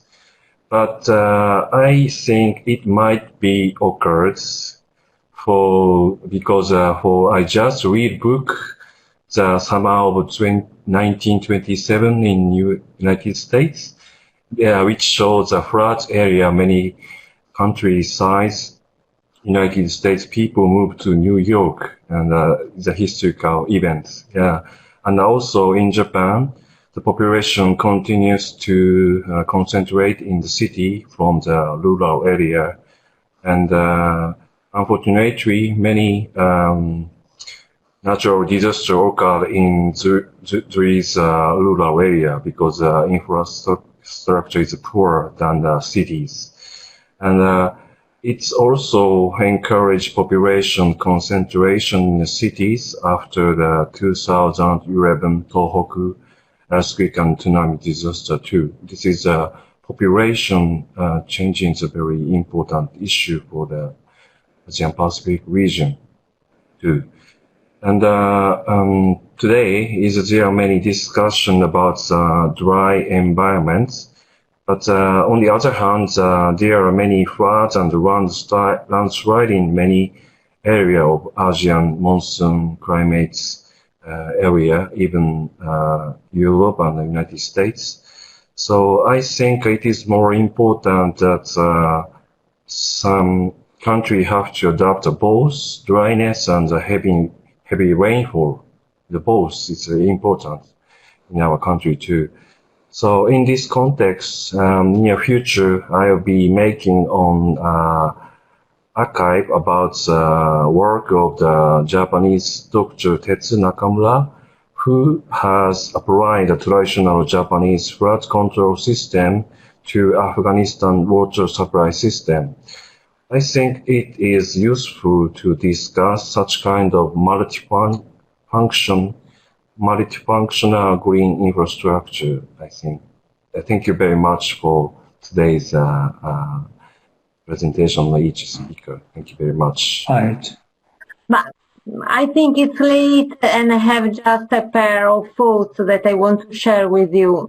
The first is regarding Europe, the region that I represent in IFLA world, and if we have some deserts in Spain, in France, Romania, Poland, Ukraine, I don't think that we have oases as a producer. They are not cultivated, they are very important like ecosystem. But anyway, there was also a very interesting question in the chat about if islands in Caribbean, in that case, could be considered like oasis. On my opinion, yes, because we have some example in Mediterranean area, Santorini, in Greece, Pantelleria, in Italy, in which all the system, they are very drought, of course, and the system of capture of water to use for vineyards, for instance, is very similar to oasis system. But anyway, what is important is also to say that all these last case that I mentioned of agriculture, in particular Pantelleria, is enrolled in the National Register of Historical Rural Landscape and Agriculture Practices of Italian Ministry of Agriculture. There are a lot of others, and all these are particular for the coevolution, because they show the coevolution between man and nature or environment, as you prefer.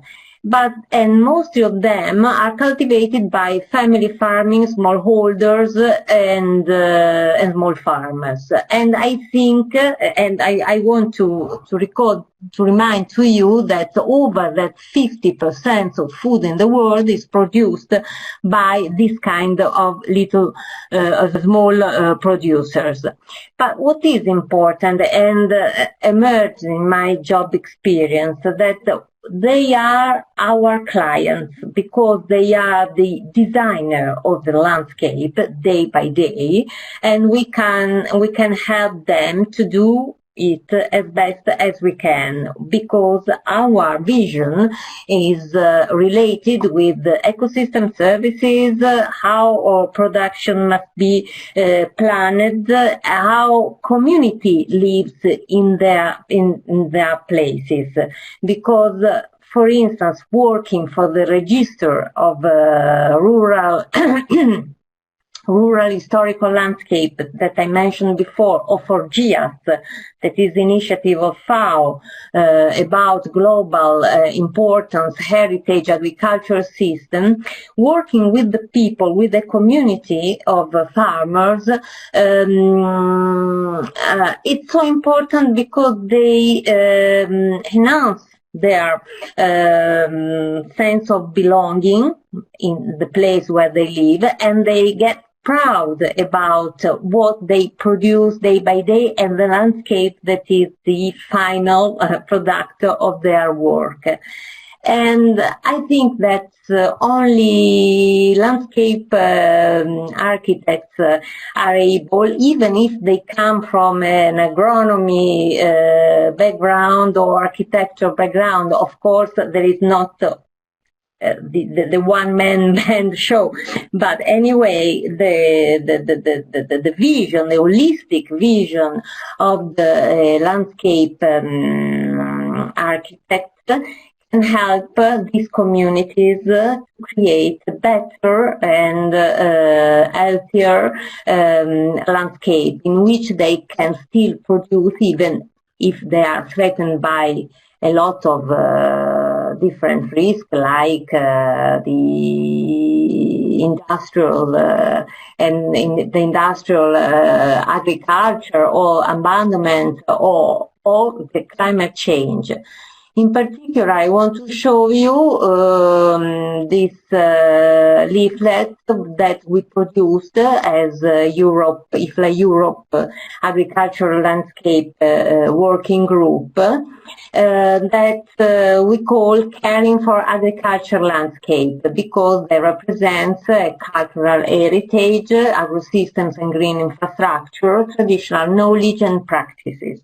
Because we must think that agriculture is the not only material but also not material values that they express. What the conventional agriculture doesn't at all, because transforming territory and also shaping different landscapes means have a culture, have something that was developed for that environment and is similar to the DNA of that that territory. On the contrary, if you import a productive model as conventional agriculture, you have the same landscape in Italy, in northern America, in Australia, everywhere, because you use the different mean of production as an industrial system. On the contrary, if you use what you have and how the local community develop a culture and not material system of values, you have different landscapes. And these are our clients, best clients. So we think that landscape architects can make really the difference by adopting a holistic approach in planning, designing and managing multifunction agricultural landscape, and also applying, that is very important, aesthetic and scientific principles addressed to sustainability. I am very interested in the method that Professor Steinitz showed us, and I would like also to know if in the end of the process of decision during negotiation also the beauty emerged as a final result of a very complex process. Because if I think about the traditional agriculture or rural landscapes in Europe, but not only, I think that beauty is the final result, not expected, but it was the best, the best they could do during time, and so we have that wonderful difference and biodiversity. Sorry for interrupting. Can I, while he's doing that, let me answer the question that was just asked of me. The answer is no. I've been involved in many studies where an agricultural landscape is made and it's not beautiful. I've also been involved in the study of a beautiful landscape, where for reasons of overpopulation, half of it can become a national park and half of it can become greenhouses and destroy the half that is now beautiful because they have to produce 3 crops instead of 1 per year. So agricultural landscapes represent complex interactions among humans and the environment. Agriculture is the dominant form of global land use. 12% of the global land is currently cultivated, and agricultural activities have a significant role in shaping the surface of the earth. The question is, who makes agricultural landscapes? Let's start from the beginning. The first successful domestication of plants occurred around 12,000 years ago, with the emergence of the Holocene epoch. By doing so, our ancestors systematically changed the earth and created coupled human natural systems, the process that is ongoing to this time. The first agrarian civilization arose about 6,000 years ago in Mesopotamia, and at the same time, or a bit later, in Egypt, Indus Valley, and also in China and Central and South America. Gradually, around the world, local people, mainly smallholders, developed diverse agricultural landscapes created and maintained through adaptive resource management practices. In each region, every single farmer adopted the same solutions in their piece of land. As a result, on a larger scale, a legible landscape has emerged whose characteristics are developed in response to local conditions and in harmony with natural surroundings. Indigenous agricultural landscapes have supported food security and livelihoods of millions of family farmers, and beyond that, they have provided a combination of social, cultural, ecological, and economic services. But what about our era? As perfectly represented in Edward Bertinsky's photo, our era is characterized by overpopulation, industrialization, urbanization, globalization, accessibility, and overconsumption, all through overusing fossil fuels and mostly at the expense of natural ecosystems. As a result, the Earth is experiencing an unprecedented transition to an unknown condition in which the resilience of agro and natural ecosystems will decrease substantially. And beyond that, the planetary equilibrium may no longer exist. The agricultural industry has a major role in this transition. Contemporary food production and consumption, characterized by simplification, overusing energy, water, chemicals, and genetic modification, are led by markets at national and global level, and are mainly managed through unsustainable practices and policies imposed by industries and governments. Even heritage agricultural landscapes are facing new challenges from global level that threaten their resilience. But what about the future? How should future agricultural landscapes and food systems look like? We already know that we have two significant interconnected goals, or two urgent needs that should be responded at the same time: development and conservation. By development, I mean we need to produce more food and healthier food for all. Food security is a major goal. Besides, improving the health and well-being of family farmers and communities should be considered as a significant target. On the other hand, in order to sustain the Holocene condition, which is essential for our survival on the Earth, we have to protect crucial Earth systems. Some refer to these systems as planetary boundaries. In this condition, how landscape professionals could contribute to sustainable food production? Shouldn't future agricultural landscapes be designed intentionally to meet these urgent needs? Actually, I'm not going to answer these questions. These are questions that IFLA Agricultural Landscape Working Group aims to address. But I would like to draw your attention to the idea of designed agricultural landscape, in which productive landscapes and agricultural systems are intentionally designed in both large scale and small scale through integrated approaches.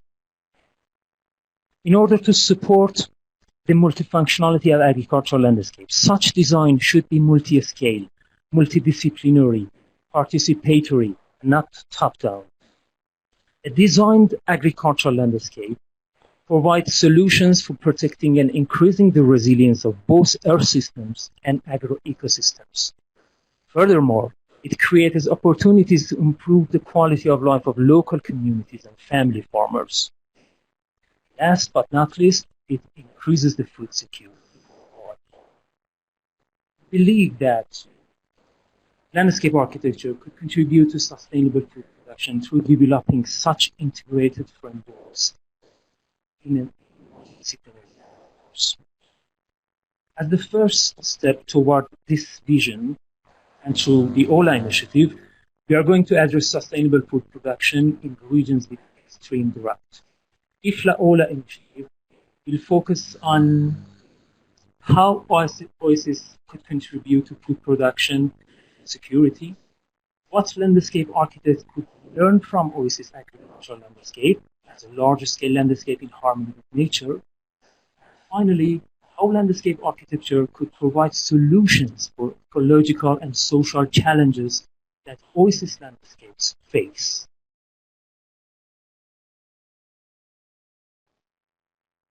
Well, I think biodiversity and landscape diversity are key elements for environmental, health, ecological, and social resilience, as well as the return to an agriculture closer to nature. Landscape includes all forms of biodiversity and integrates them transversally. It is the articulator par excellence, since it incorporates the visions from the natural to social and allows defense, recovery, and improvement of living conditions ranging from the habitat to the identity. To face current challenges, we need to expand the availability of technical resources, as well as promote and support community participation, and thus reach a key objective, which is to integrate ecological resilience with social resilience. We, landscape architects, through our holistic vision, as Francesca was pointed out, are specially trained to contribute to sovereignty, food security, and territorial justice through comprehensive large-scale landscape planning, multifunctional landscape design. In this way, productive landscapes can be designed to achieve different functions, such as supporting biodiversity and ecosystem services, improving people's well-being, as well as providing solutions for sustainable development at the local, national, and global levels. As mentioned before, IFLA OLA's initiative primary objective is to increase the interaction between landscape agriculture and food production, aiming to understand and learn through oasis management and involvement as inspiration to find new agricultural ways of production based on traditions and heading to innovation.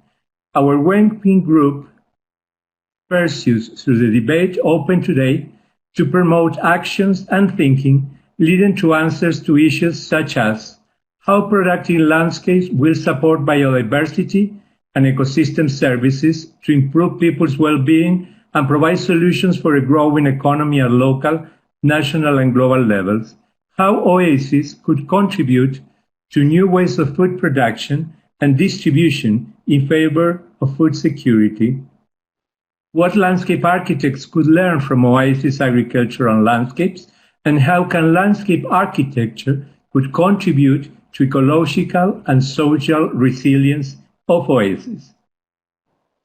We look forward to further commitments to our initiative to find a way for responses.